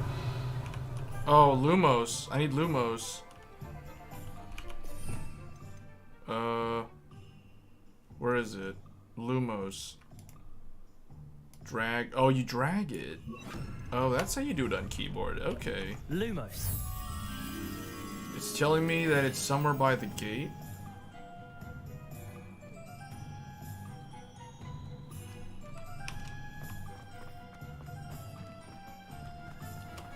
Does that mean it's over here?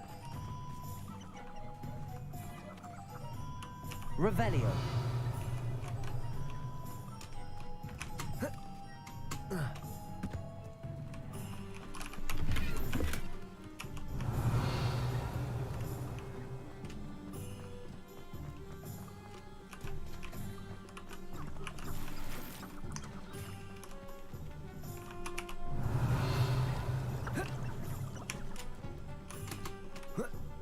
Oh, I think I found it. Lumos.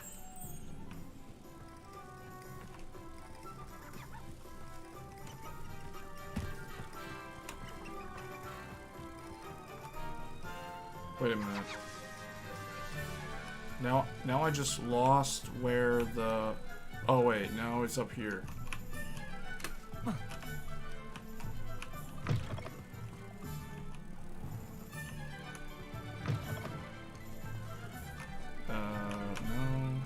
Here it is.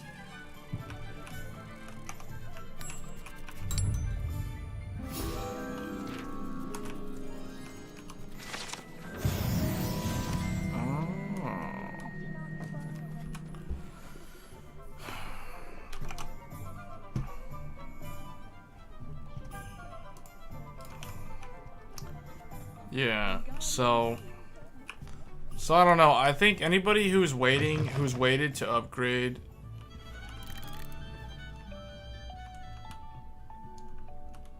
anyone who's waited to upgrade to Zen 4, I think you're getting a pretty good upgrade.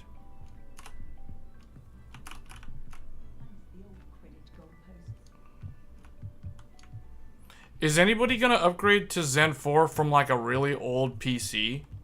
Like, is anybody in the chat, like, are you guys thinking of getting the X3D CPU next week? Coming from, like, a really old DDR3 based computer? I'm just curious. Like, anything that's like Intel, Haswell, 4790K, 4770K, or whatever the 5000 series was, the Broadwell 5775S, whatever that thing was called. Oh wait, I actually have some new outfit. This is actually not as good. Oh, I need to go to the room of requirement. I need to get that thing figured out. This is better, but I can't wear it. What are you upgrading from? Oh, were you upgrading from, did you say earlier? Because I know Joel's waiting for the 7800X3D.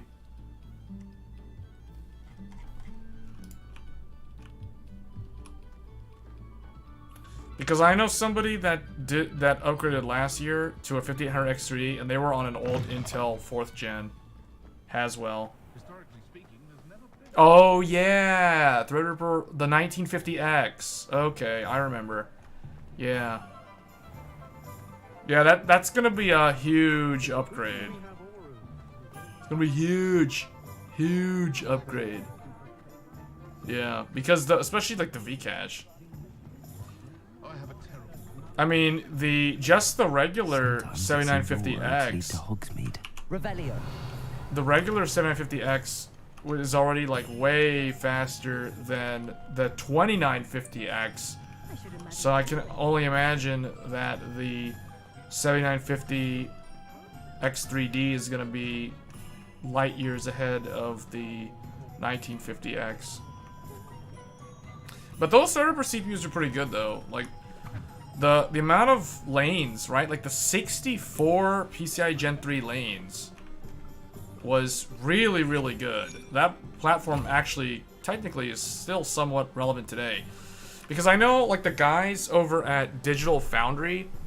So the guys at Digital Foundry, like, I know, man, what's his name?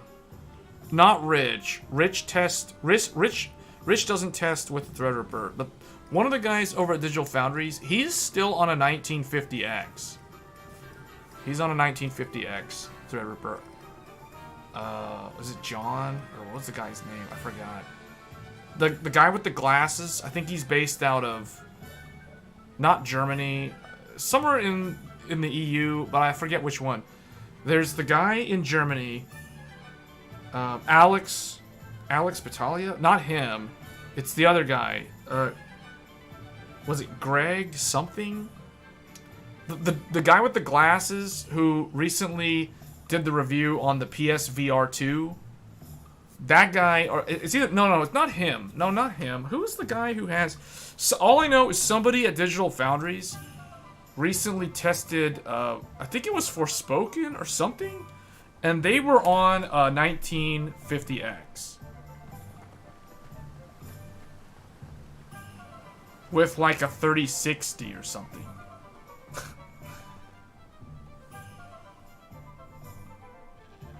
You're actually on Skylake. Still, my laptop is the fastest thing here.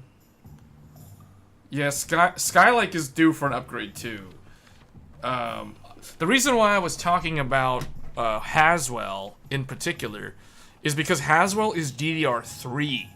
So why do I bring that up? It's because the price of DDR5 has been falling down so much in the first 2 months of this year that literally right now, like DDR5 right now is 50% less than what it was when Zen 4 launched. It's literally, the price is literally cut in half from how it was back when Zen 4 launched last year. When I think about how much money I spent on the RAM, the 64 gigs of RAM that I have at launch compared to what I bought recently for the 7700X to replace the free RAM, and I threw the free RAM in the Intel computer. Yeah, it's crazy. It's like way cheaper. But the funny thing is too, like if you're near a micro center, you can get free RAM. Well, okay, I'm not gonna say that because I don't know if Micro Center is going to bundle the new 3D V-Cache CPUs with the free RAM. They might not do that. They might not do that because I feel like if they do that, they're gonna instantly deplete their DDR5, their free DDR5 from G.Skill.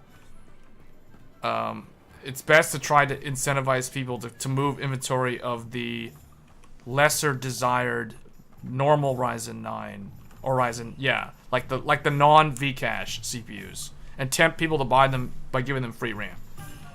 Right? So it's like I don't think they're gonna do the free RAM at Micro Center with a 3D V-Cache CPU. I could be wrong, but I don't know. I'd be surprised if they do it. But Skylake is DDR4 based, so that's the reason why, like, Skylake, if someone's on Skylake, they have a lot more options, but realistically, I still kind of think that it's probably worth just forgetting about trying to reuse DDR4 and just consider, like, just going to DDR5 if you're gonna upgrade, like, this year. Oh, yes. Let me guess. You're after something fresh. Feel like that was to get rid of the old stock. I think that's, yeah, I think so. But the thing is, like, they've been doing that deal for a very, very long time. Like, when I bought the 7950X, I got free RAM. Then when I bought the 7700X, I got free RAM. So, like, somewhere between when I bought those two processors, they went out of stock on the free RAM, but then they, like, brought back that deal back around, like, the holiday season, and then ever since then, they've still had that deal. So, I don't know. It's weird. Like, the free RAM thing has been going for so many months now. I don't know how they're still doing it.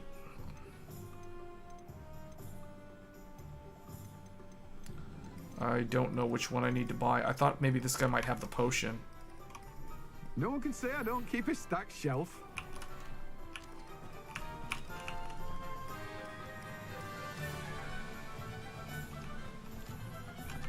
Yeah, Micro Center gives you free RAM if you're buying the non-V-Cache.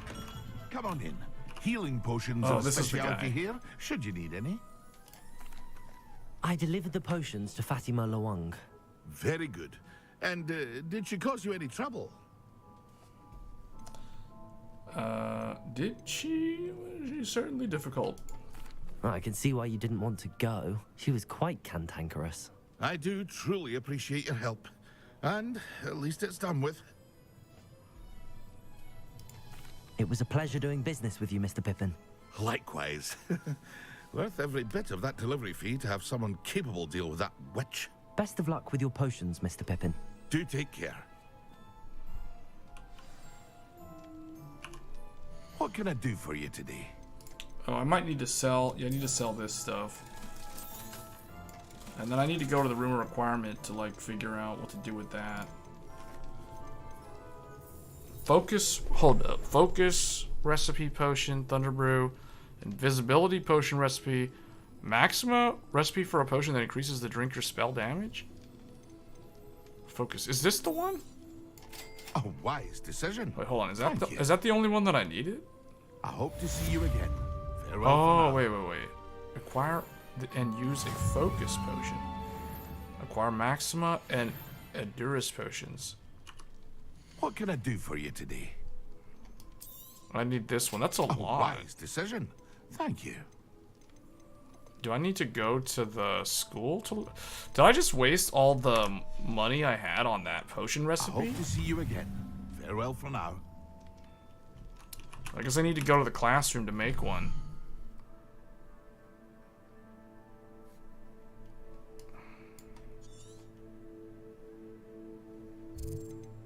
Hold up. Why do I keep... Because it's 3D V-Cache. It's stacked on top of the CPU. Actually, wait a minute. Is that right?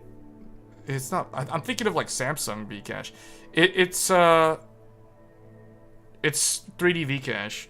It's 3D cache. It's stacked on top of the cores.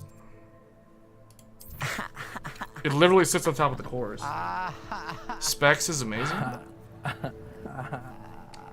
Hey Quantum, thanks for the sub. Welcome to the channel. Those who are subscribing to the channel, don't be afraid to like ask questions in the chat if you have a question about like PC upgrades or anything like that, or just this game in general.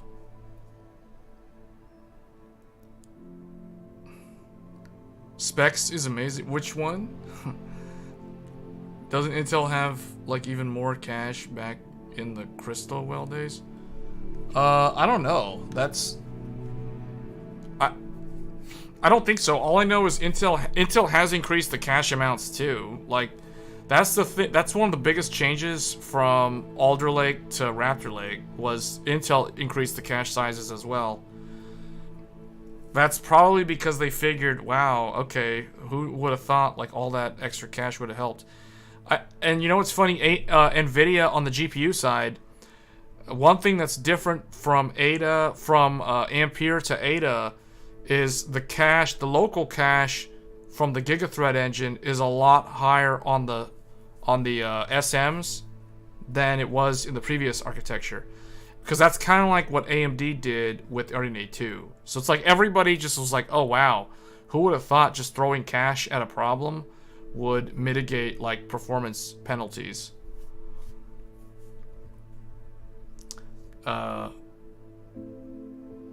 The 13900K only has like 36 megabytes of L3 cache. Really? I don't know offhand what it is. I mean, it's obviously it's not going to be as much as like the 3D one because it's not cached on it. The way AMD described the X3D, the way they explained it was, think of it like a CPU with a backpack full of lunch on its back. Or a backpack full of cash. A backpack full of cash or a backpack full of lunch. Take your pick. That's basically what they said. That was their definition. That was the official terminology they used. I can't find where the potion classroom is. Where is it? The library annex? Potions classroom. 96 meg, yeah.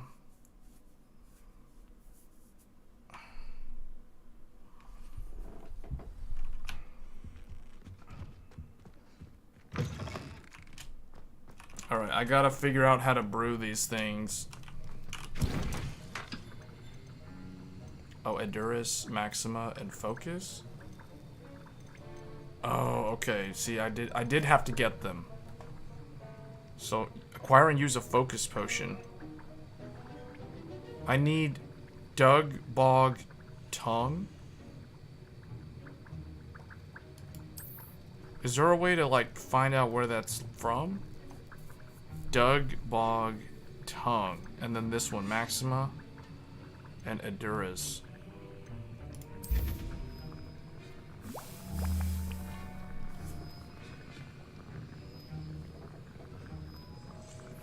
You know, I don't even know how much L3 the newer, like the Zen 4 ones have.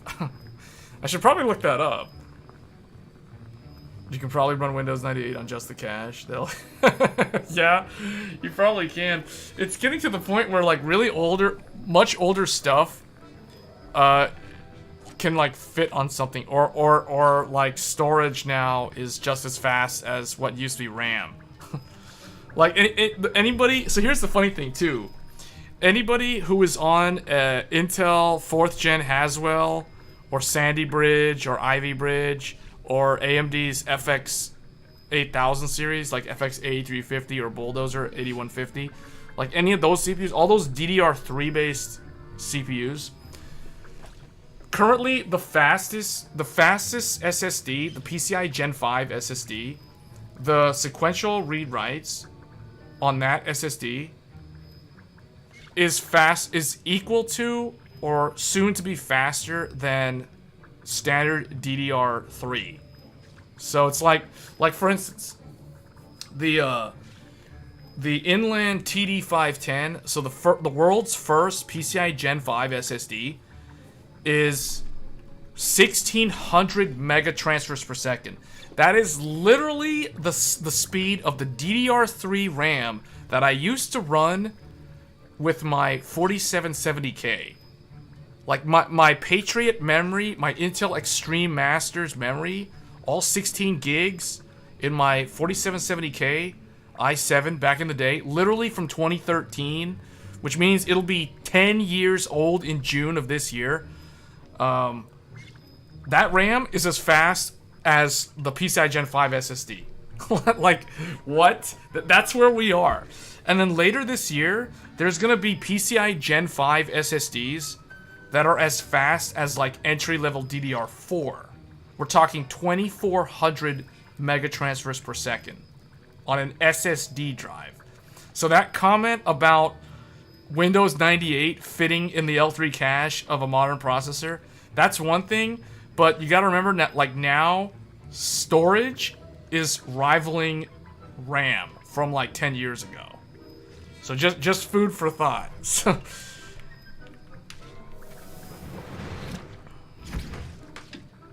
okay, that I acquired, that was Edoris. Now I have to make Maxima. I think the Doug bug was at the potion guy. Oh, okay. I'll have to go back there. Yeah, but I wish I could find it out in the field, because that costs a lot of gold.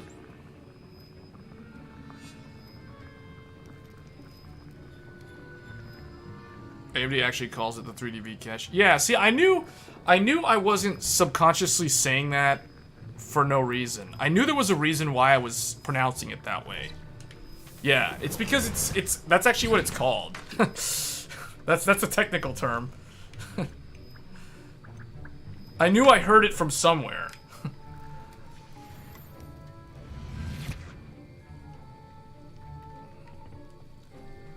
Yeah, so we gotta go back to Hogsmeade again. Man, I'm gonna be broke. I bought like all this stuff from the guy who makes the potions. Or who sells the potions.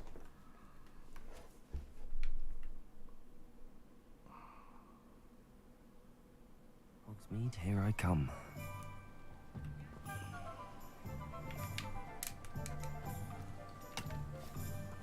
Oh, I thought that would actually give me something cool.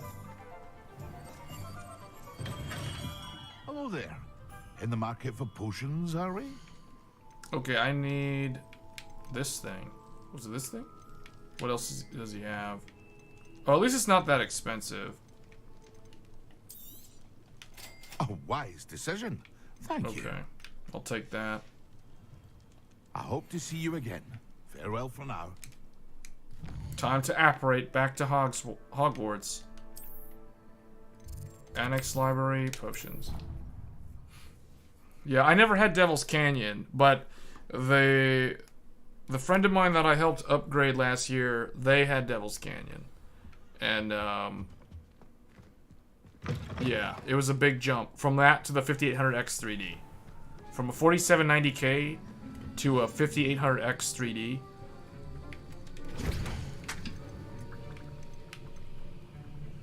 Which one was it? Oh, this one. This one takes a minute to make. Wow.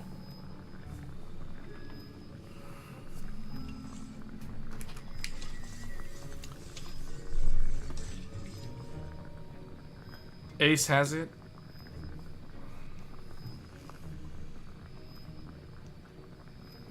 Yeah, like the Ace is still one of the best motherboards for AM5.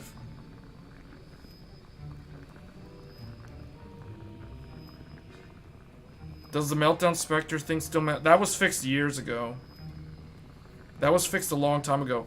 Now, new vulnerabilities are found all the time, but they never get out into the public. They usually get fixed before the general public finds them. So usually, like, BIOS updates contain those sort of mitigations. Those security vulnerabilities get fixed in BIOS updates. The sad thing is that, you know, a BIOS update could contain multiple security fixes, but you'll never know because they never publish that info in the notes, which I think is just kind of absurd.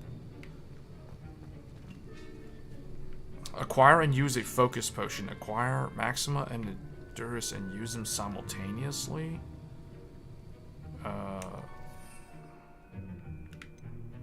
What is this? This is Endurus?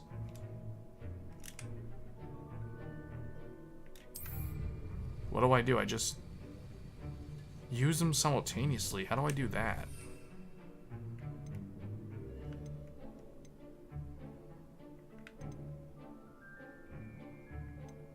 Hmm?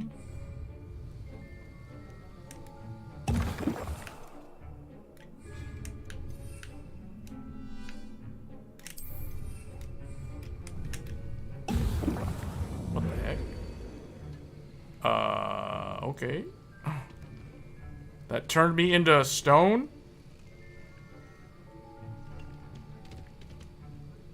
And yeah, use a focus potion.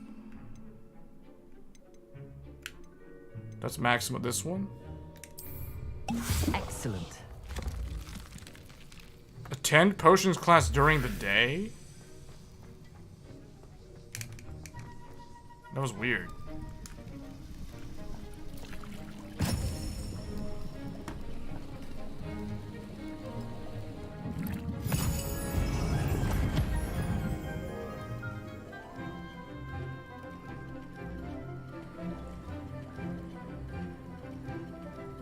Is that liquid luck?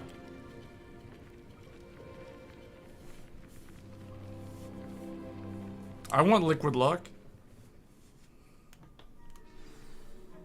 How are your assignments coming along? I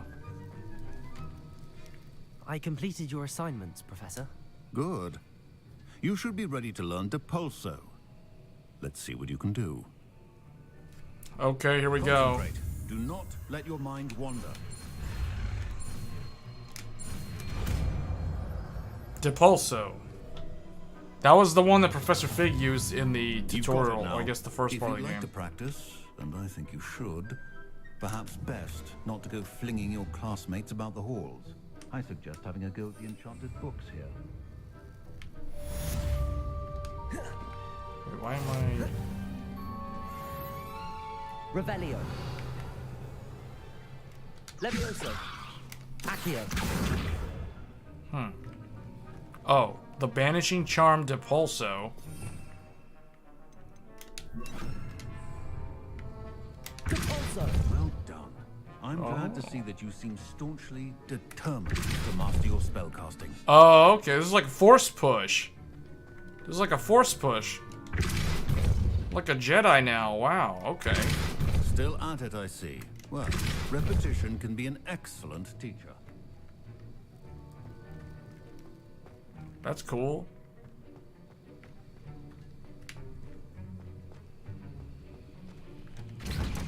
I guess, hold on. This one reduces... Oh, I don't have any more. Maxima increases the drinker's spell damage. This sounds like it's a really, really powerful spell. Enhances the drinker's defense. I'm gonna make another one of these.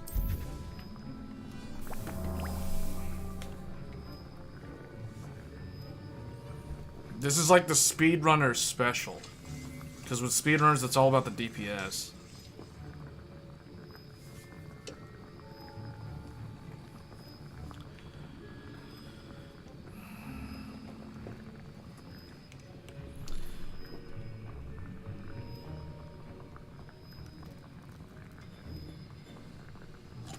It's funny, the one thing about DDR5 though, that I will say that is different from DDR3 and DDR4 is DDR5 takes a lot longer to train on the initial post. I'm not sure why, but for both Intel and AMD, it takes longer. Now with AMD, it takes longer than Intel to train.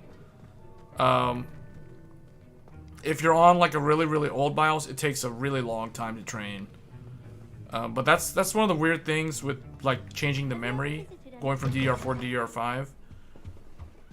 Handy resource indeed. It's almost, see the funny thing is, a lot of people complained about the post times initially, like when Zen 4 first came out. which is understandable. Like, I also agreed at launch that the post times were way too long, waiting on the memory to train. But when I compare it to servers, like, the amount of time it takes for a server to post and come up is, like, in the minutes. In the minutes. So people complaining about, like, how many seconds it takes to post on Zen 4 or any DDR5, so, like, Alder Lake and Raptor Lake, man, like, that, clearly they don't work in IT. But it's understandable, though, because a client-based device, aka a desktop computer, shouldn't take as long as a server to post. But compared to a server, you know, like Raptor Lake and Zen 4 post just fine. But it is a lot slower, at least the initial boot, compared to, you know, anything from the olden days. So, like, you know, DDR3-based computers, DDR4-based computers. That is something that I will mention for those that are thinking of picking up the X3D CPUs next week. Just know that the first post, when you first boot up the motherboard, it will take a while. Expect it to take, depending on how much RAM you install in the computer, it can take you, you know, anywhere from like 45 seconds to over a minute for the initial post. If you guys want to see how long it takes a 128 gigabytes of RAM to train and post initially on Zen 4, be sure to go check out my video that I uploaded earlier this week on 128 gigabytes on Ryzen 7000, because it takes a while. I filmed that thing in real time to show people how long it takes to train. And the thing is, I will also recommend this for those that are going to buy a more upscale motherboard. Definitely make sure you get one that has the 7-segment debug postcode. So what do I mean by that? Let me go back to the... what do I mean by that? So if you're in the market for Zen 4 X3D, I recommend that you get a motherboard that has a 7-segment display. 7-segment display. Oh, it's not going to zoom in, so that's not going to work. I don't know why the scroll's not working. But anyway, it has the 88, the debug code. This is invaluable. This little feature is invaluable when you're trying to determine if your computer is memory training.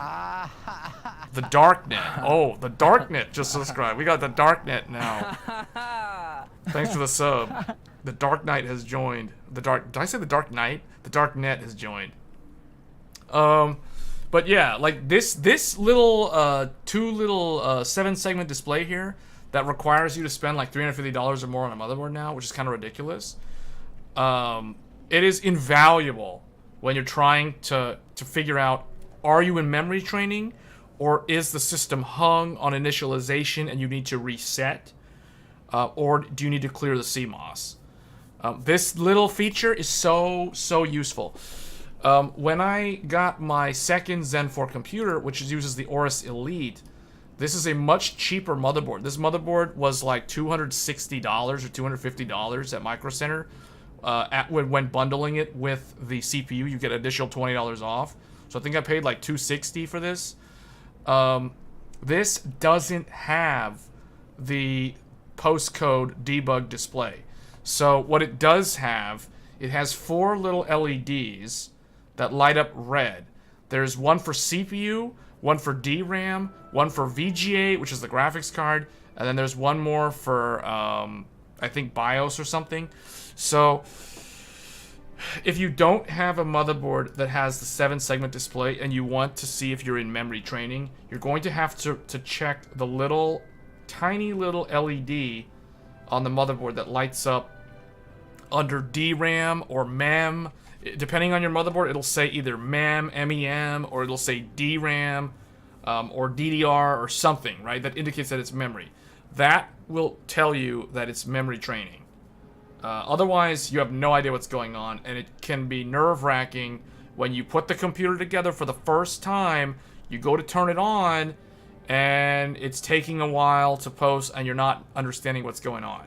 Because like I said, it can take upwards of 45 seconds to a minute, if not longer, depending on how much RAM you install initially for that first initial training sequence.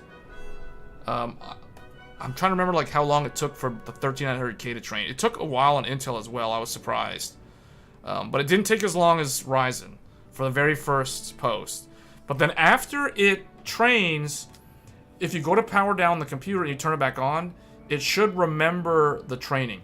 If it doesn't, and if it's still having to do the long 45-second plus training, that means that either your memory profile is not validated with the motherboard, or there's something with like the voltages on the RAM is not set right. Or it could also just be that the motherboard just doesn't like that RAM, and the only way around that is to enable a feature called Memory Context Restore. I have a YouTube video showing like how to speed up the post times, how to enable that feature.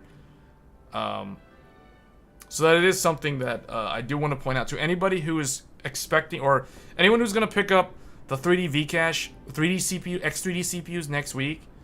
I recommend that you get a motherboard that has a postcode debug. Yes, it will cost more, but it will save you a lot of like stress thinking about, is my motherboard a lemon, or is something defective, or is my RAM defective? Because I'll tell you right now, if you buy a motherboard that has the postcode, if you turn it on and you see the code 15, if you see 15, you're golden. It's gonna read 15 for a long time, like half a minute or longer, and then it'll finally start like cycling some other codes, and then it'll eventually post after that, shortly after that. So that code 15, anybody who is on Zen 4 and has a 7-segment debug on their motherboard, they're familiar with code 15. All the early adopters know code 15 by heart. Like, that means memory training. Like, we're conditioned to see the number 15 and we immediately think memory training. The CPU is memory training. So that's basically what that is. So I'm totally recommending like any motherboard that has a postcode, because trust me, it'll save you a lot of like troubleshooting or stress. Because unless you're watching this video and you're like, okay, I just have to wait like 40 plus seconds for the very first post, I'm good. Yeah, then don't worry about it, because it'll be fine. Because I mean, like, my second build didn't have a postcode, but I already had the correct expectations going in. So when I went to go turn this on, and it took like more than half a minute to post, I didn't care. I was like, okay, I literally turned it on after I built it, walked away, and then came back, and then like the Windows login screen was there. So, in fact, actually, I have a video, so if you guys want to see what it's like for the initial post for 32 gigabytes of RAM, go watch the video, the build video that I did titled, I think the video is titled Ryzen 7 7700X unboxing and PC build or something like that. The video was very close to the end of last year. I think it was literally on the last day of 2022 is when that video was uploaded. And in that video, I show in real time how long it takes for that initial boot. So I think that can be pretty useful for those that are going to buy or going to build one of these next week and going into this blind, because you know, you're upgrading from a much older platform.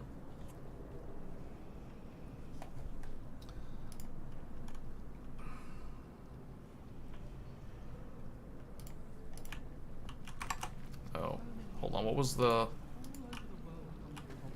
Hold on. What are we doing here? Okay. How Intel tried to kill it but failed. The tablets era tried to kill it but couldn't.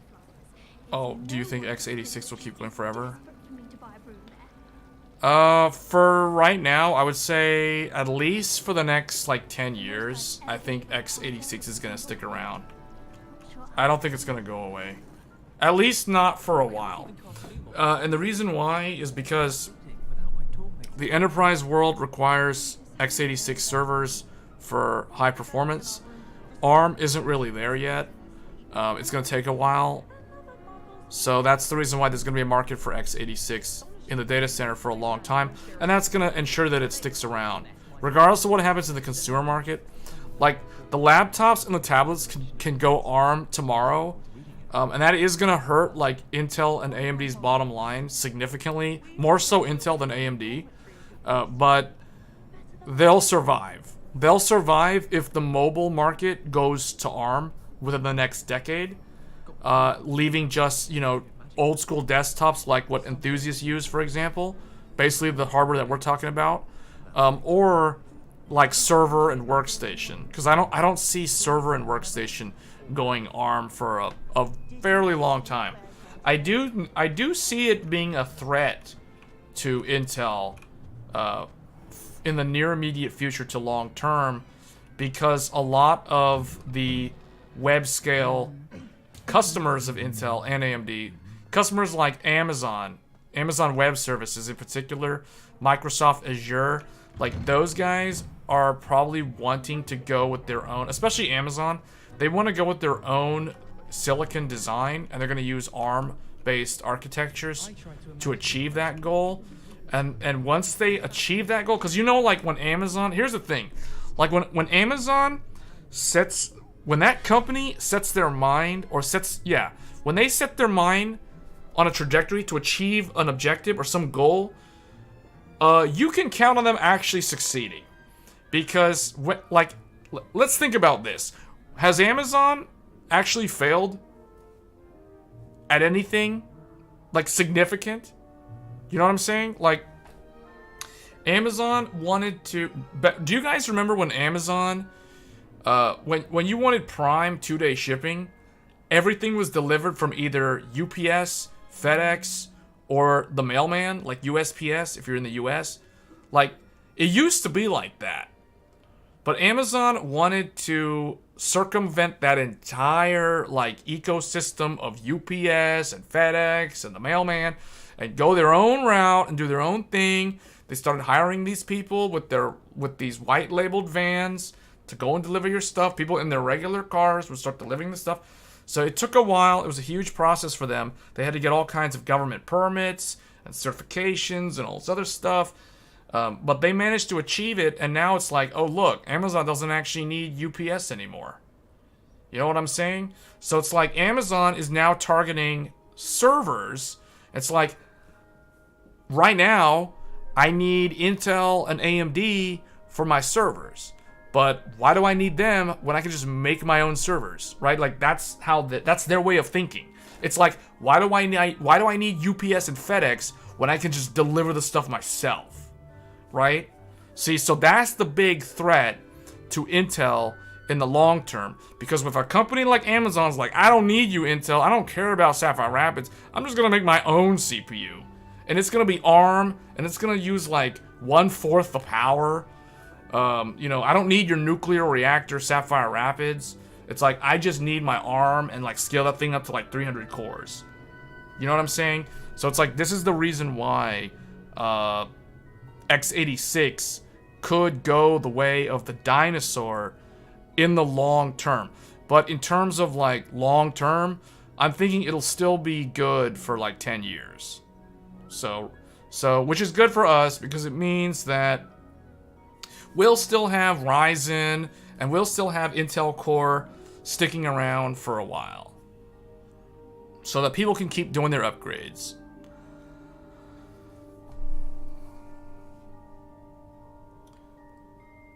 Was looking at EK-MSI carbon board that has a water block for CPU and power phases. But for that price, would it be better to just get the Ace for about the same price and get it? You know what? I haven't actually seen the EK board. Let me see if I can find it. Hold on. EK-MSI X670E. Oh, this one.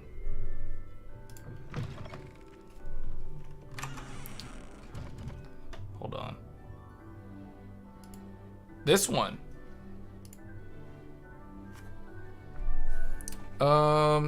That's expensive. I don't know, cause it's like the regular Ace is really expensive. But I will say that the Ace is a better motherboard. Like, the Ace is objectively better than this motherboard. So, I would tell you, if this was $900 and if it was the Ace, then yeah, this would be nice. But because this is only the Carbon, I would rather get the Ace and get a CPU block. Unless you really don't want to get the CPU block and just go with this because it's just already all in one, then yeah. This will be good because, I mean, honestly, like, the only thing you're missing out on not going with the Ace is you're not going to get that awesome PCI Gen 5 X4 lane slot at the bottom down there. But you're still getting the postcode debug up here. So that's still really, really good because that'll tell you that it's memory training. And then I'm just trying to think. You're still going to get like the 6 SATA. You're still going to get like the X8 and the X16 and the Gen 5 and all that stuff. So it's basically the Carbon. And the Carbon's not a bad motherboard. I did a video. I did a deep dive analysis on this motherboard as well as the Ace. So you probably want to check out that video if you want to know the technical differences between the two of them and why the Ace is significantly better. But yeah, the Ace is the best AM5 motherboard. Objectively, it's the best one. I've evaluated every single one of them.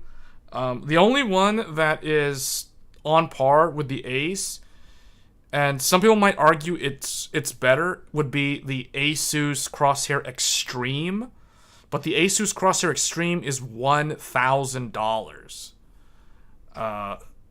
And the only difference between the Crosshair Extreme and the Ace is that the Crosshair Extreme gives you USB 4, and the Ace does not.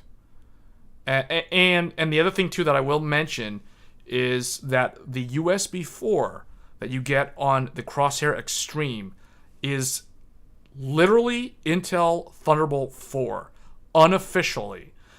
We're not allowed to say Intel because it's an AMD motherboard, and we're also not allowed to use the word Thunderbolt because that's Intel vocabulary.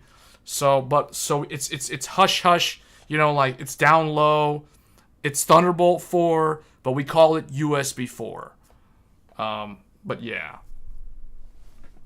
So yeah, you've got Thunderbolt 4, aka Intel's technology, on some of these AM5 motherboards, which I think is awesome. You know, like I'm not gonna fanboy one way or the other. I just like that we get Intel Thunderbolt technology on AM5 finally after all these years. Now I do know that some of the X570 motherboards, particularly the X570S, S stands for silent because they don't have that chipset fan anymore. The newer revision X570S motherboards, which typically rolled out with Zen 3, aka Ryzen 5000, some of those also had Thunderbolt 3 support on them, and it was very unofficial, but there were very, very few motherboards on Zen 3 that actually had official Thunderbolt support. Like, well, unofficial Thunderbolt support, let's put it that way. Yeah, but that's like the main thing about MSI, right? Like, MSI, objectively, from a feature standpoint, the Ace is the best motherboard. The one negative thing that prevents it from being perfect is the lack of Thunderbolt 4, aka USB 4. That's the only thing. Everything else about it is perfect. So it's the perfect motherboard for AM4. Unless you need USB 4, which not a lot of people do. So yeah, that would be the one that I would recommend if you don't need USB 4. If you need USB 4, then there's a lot of options. Tai Chi is great. It's also going to be less than the Ace. The Crosshair Hero has it. The Asus Pro Creator has it. And then like ASRock, Steel Legend, and Gigabyte Aorus, they have it as an add-in card. And then Asus Strix also has it as an add-in card. So lots of options.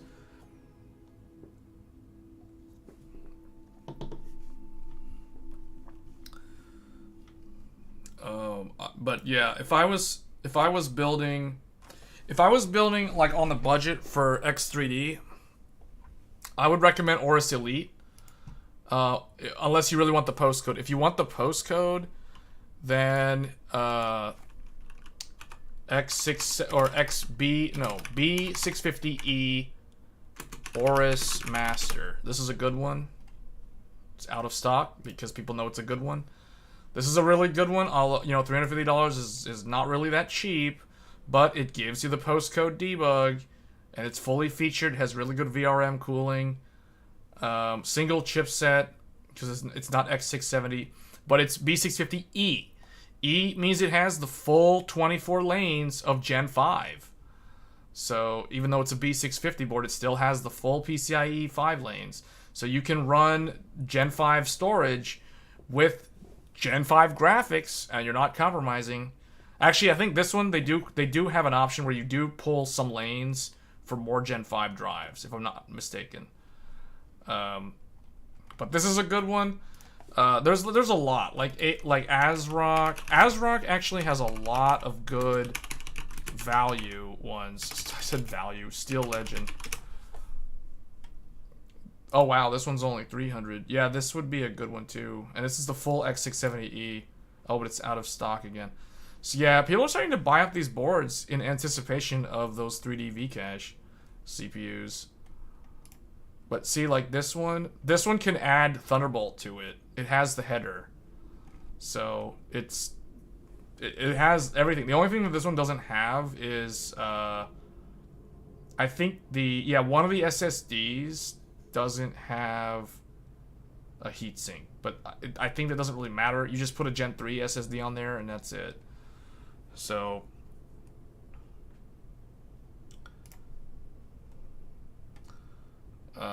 yeah, this is a good one. I really like the Steel Legend. I also like that it comes with an anti-sag GPU support bracket.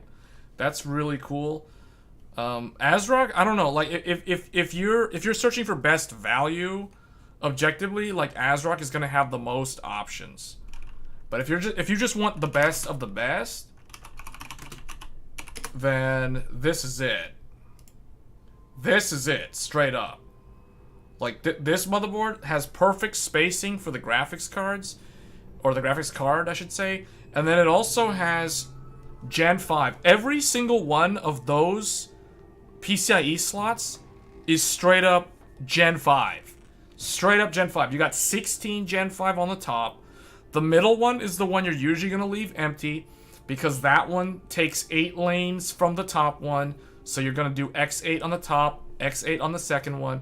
And then the bottom one, what makes this motherboard the king of motherboards, is the bottom PCIe slot is 4 lanes of Gen 5. It's 4 lanes of Gen 5. Free 4 lanes right there. And then you got like Gen 5 massive heatsink right there next to the RAM. You have another Gen 5 expander card right there. So I think you could do 1 or 2. Joey will have to correct me if he's still listening, but I think that the expander PCIe card that comes with the Ace allows you to install 1, if not 2. I think it's 2. I think it's 2 Gen 5 drives off of the X8 middle slot, or you could run 1 Gen 5 drive off of the bottom slot with this expander card. So lots of connectivity, and then you got like a ton of like Gen 4 SSD drives as well. You got like 3 more. You have USB 20 gig on the back. You have like 2 of those. And then, you know, like a bunch of SATA, like 6 SATA, which is pretty standard with these higher end boards. And then, you know, the full VRM. I don't even know what the layer is on this. Is this like 10 layer PCB or something? 8 layer something? The layer is basically, it is what it is. It means exactly what it says it means. So it's 8 layers of printed circuit board stacked on top of each other. So in general, the higher the number, the better. The more layers, the better. It means that they're able to route the signal, the wires, like through the motherboard, stacked around each other, and there's enough layers, so there's enough insulation and signal separation from any sort of like crosstalk. So, and that's very, very important for Gen 5. The reason why all these AM5 motherboards are so expensive is because all this PCI Gen 5 signaling requires more PCB layers to isolate the signal so there's less crosstalk electrically. And then it also is there to include a lot of signal retimers and regenerators. Not necessarily amplifiers, but more so like retimers and regenerators within the motherboard to allow you to do things like have a Gen 5 X4 PCIe slot all the way down there at the bottom of the motherboard, so far away from the CPU. You're going to need a lot of expensive signal regenerators and layers of PCB just to make that actually work. That's the reason why when you compare this $700 motherboard to like a $300 or like a $200 AM5 motherboard, the difference is those cheaper motherboards, the bottom slot is going to be like PCI Gen 3. Or maybe PCI Gen 4. You know, like the difference is probably going to be like, if it's $200, that bottom slot is like Gen 3. If it's like $400, that bottom slot's Gen 4. And if it's 500 plus, like in this case, this one's $600 or $700, it's Gen 5. That's the reason why. You prefer the better one. Wasn't sure if the VRM got hot and need better cooling. So the VRM on these don't actually get that hot. In fact, even like this one, even this budget one, which is less than $300, the VRM on this, I think the hottest I've seen it get is like 68, 75, somewhere in that range. So it doesn't really get that hot. And the more robust ones, like the Ace, like these have even bigger heat sinks on them and more phases spread the power load. So it's like, yeah, I mean, I wouldn't worry about the VRM heating up on these. The other thing too is you have to remember, like the X3D CPUs, they have a lower default TDP of 120 watts versus like a standard Ryzen CPU, which is 170 watts. So like if you were to throw in like a 7950 X3D in this motherboard, the VRM won't even get as hot as if it was using like the 7950X. 7950X is going to be pulling more power, right? Like I think the total draw through the socket on a 7950X is somewhere around like 230 watts. Is like the maximum. So don't worry about the VRMs. All the VRMs on these motherboards is completely overbuilt, especially on these expensive premium ones like this. So like in this motherboards in particular, the reason why I recommend it isn't so much the VRM, because most of the VRMs are fine even on like the bargain bin, you know, $200 special or sub $200 MATX. It's really gonna be like all the Gen 5. The extra expander stuff, the 10 gigabit LAN, this has 10 gigabit LAN, you know, stuff like that. That's what's gonna make it command a premium. And I think the other thing you want to remember is you're coming off of an old Threadripper first gen, so you're already used to having like 64 lanes of PCI Gen 3. So with this, you're going to lose a lot of that total lane count because the total lane count on this is like 44 lanes versus 64 lanes. So you're losing 20 lanes. Objectively, it has less lanes, but remember, it's PCI Gen 5 and Gen 4 and Gen 3. So it's like, you know, you're making up the difference in higher bandwidth, higher throughput. So that's kind of the way I look at it. Because I came from the same scenario, you know, like I had a 2950X and I went to the 7950X and same deal. I don't have as many PCIe lanes, but I have more bandwidth per lane. So kind of cancels out unless you really need a lot of like peripherals or something inside the PC. But yeah, for standard desktop use case, I feel like these are really solid. And the other thing too is, I mean, let's be honest, like you'll be able to put like Zen 5 in this motherboard, or Zen 5 X3D, right? So there's a runway for additional side upgrades in the future with this platform. That's the reason why, objectively, like when I analyzed X670 and B650 as a platform compared to Intel's Z790 and Z760, and even the older Z690, objectively, like the AM5 platform is superior in a lot of ways. More so than just, oh, you get more CPU upgrades in between.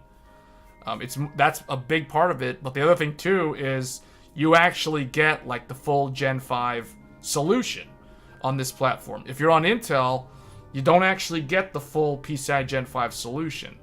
You get it on the graphics, but that's about it, and you can't really benefit from that until next generation, I guess. Whereas with this, you have that same PCI Gen 5 support on the graphics, but you also have the storage. In Intel, you don't get the storage.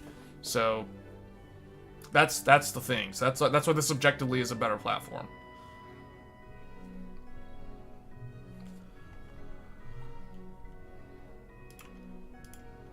Alright, I think, wow, it's already night in Hogwarts.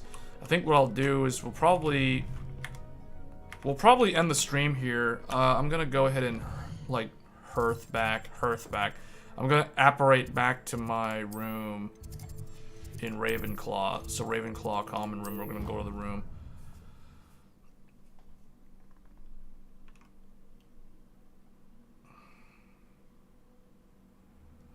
Oh wow, this is what the room looks like at night. You can't imagine how inconvenient travel was before I invented flu powder. Okay. So that's probably gonna be it for this stream. We'll probably do another one tomorrow. I haven't figured out what I'm going to talk about. It'll probably just be the same format. I'll just be playing Hogwarts Legacy again. I'm slowly trying to get through this game. Actually, I just realized something. I think the PlayStation 5 is going to have a free-to-play Wolong Fallen Dynasty final demo preview, like a timed demo. So if that's available tomorrow, I'll probably be streaming that. Because that's one of my most anticipated games of this year. Wolong Fallen Dynasty, Hogwarts Legacy, and Final Fantasy 16 are like the three big games for me that I know for a fact are coming out. Like, I don't know about like Starfield and these other games, like Lies of Pi, we now actually know, or Lies of P is coming out in August, supposedly, if it actually happens, cool. But other than that, you know, like, these are the three big games for me. So, I'll be back tomorrow with another stream, unless something happens and I have to cancel. But we'll be talking more about the, I guess, PCI Gen 5, maybe, again, although people didn't really seem that interested in it. Do you have any PC VR headsets? Yeah, I do. I haven't used them in a long time, though. I have two. I have the original Oculus Rift, which uses the external tracking, and then I have the Oculus Rift S, which has the inside-out tracking. So, I was thinking about PlayStation or PS VR 2, but I don't know. I'm probably gonna wait until like it becomes cheaper. It's very expensive at launch. But it's supposedly available, I think, like this week, if I'm not mistaken. It would be really nice, like, okay, if Sony opened up like the PSVR 2 to work on PC, I probably would actually get one. Because that's superior to my existing headsets. But honestly, I haven't used like the VR headsets in over like a year. I don't even remember the last time I touched them. I also have PSVR. The PSVR headset's actually still sitting right here, connected to the PlayStation 5, but I haven't actually used it in forever. So it's probably covered in dust. But yeah, like I've got three total: PSVR, Oculus Rift, and Oculus Rift S. So those are the 3 VR headsets. The Oculus Rift is somewhere in storage, and the Oculus Rift S is like somewhere over there somewhere. It's not connected to the PC. So, yeah. You get burning eyes when you tried VR? Wow, really? Really, the only game that I ever really played on VR was Beat Saber. Because Beat Saber is a really good workout. Like, it's a really good aerobic workout, and it's fun. And the cool thing about Beat Saber is you can use these online free AI tools to...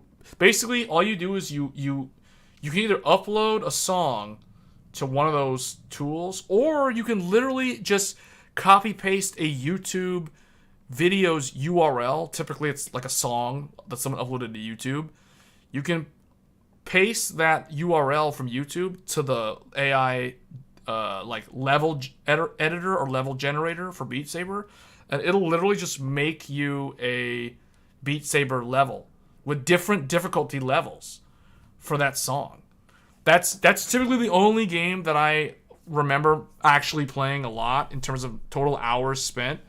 I've tried some other, like the flight stuff, but I don't know. I haven't really done too much with VR since then. It's really just Beat Saber for like working out. That's basically it. But I haven't used it to work out for so long that, yeah, I don't know. I mean, you bring up a good point about VR, though, because the PSVR 2 is coming out, like, this week. And then I actually haven't tested VR, like, with the 7900 XTX. So I might actually need to do that. I might need to do a video, like, testing VR performance on a 7900 XTX and a 7900 XT. Because the last time I used VR, I was using it with the 6950 or the 6900 XT.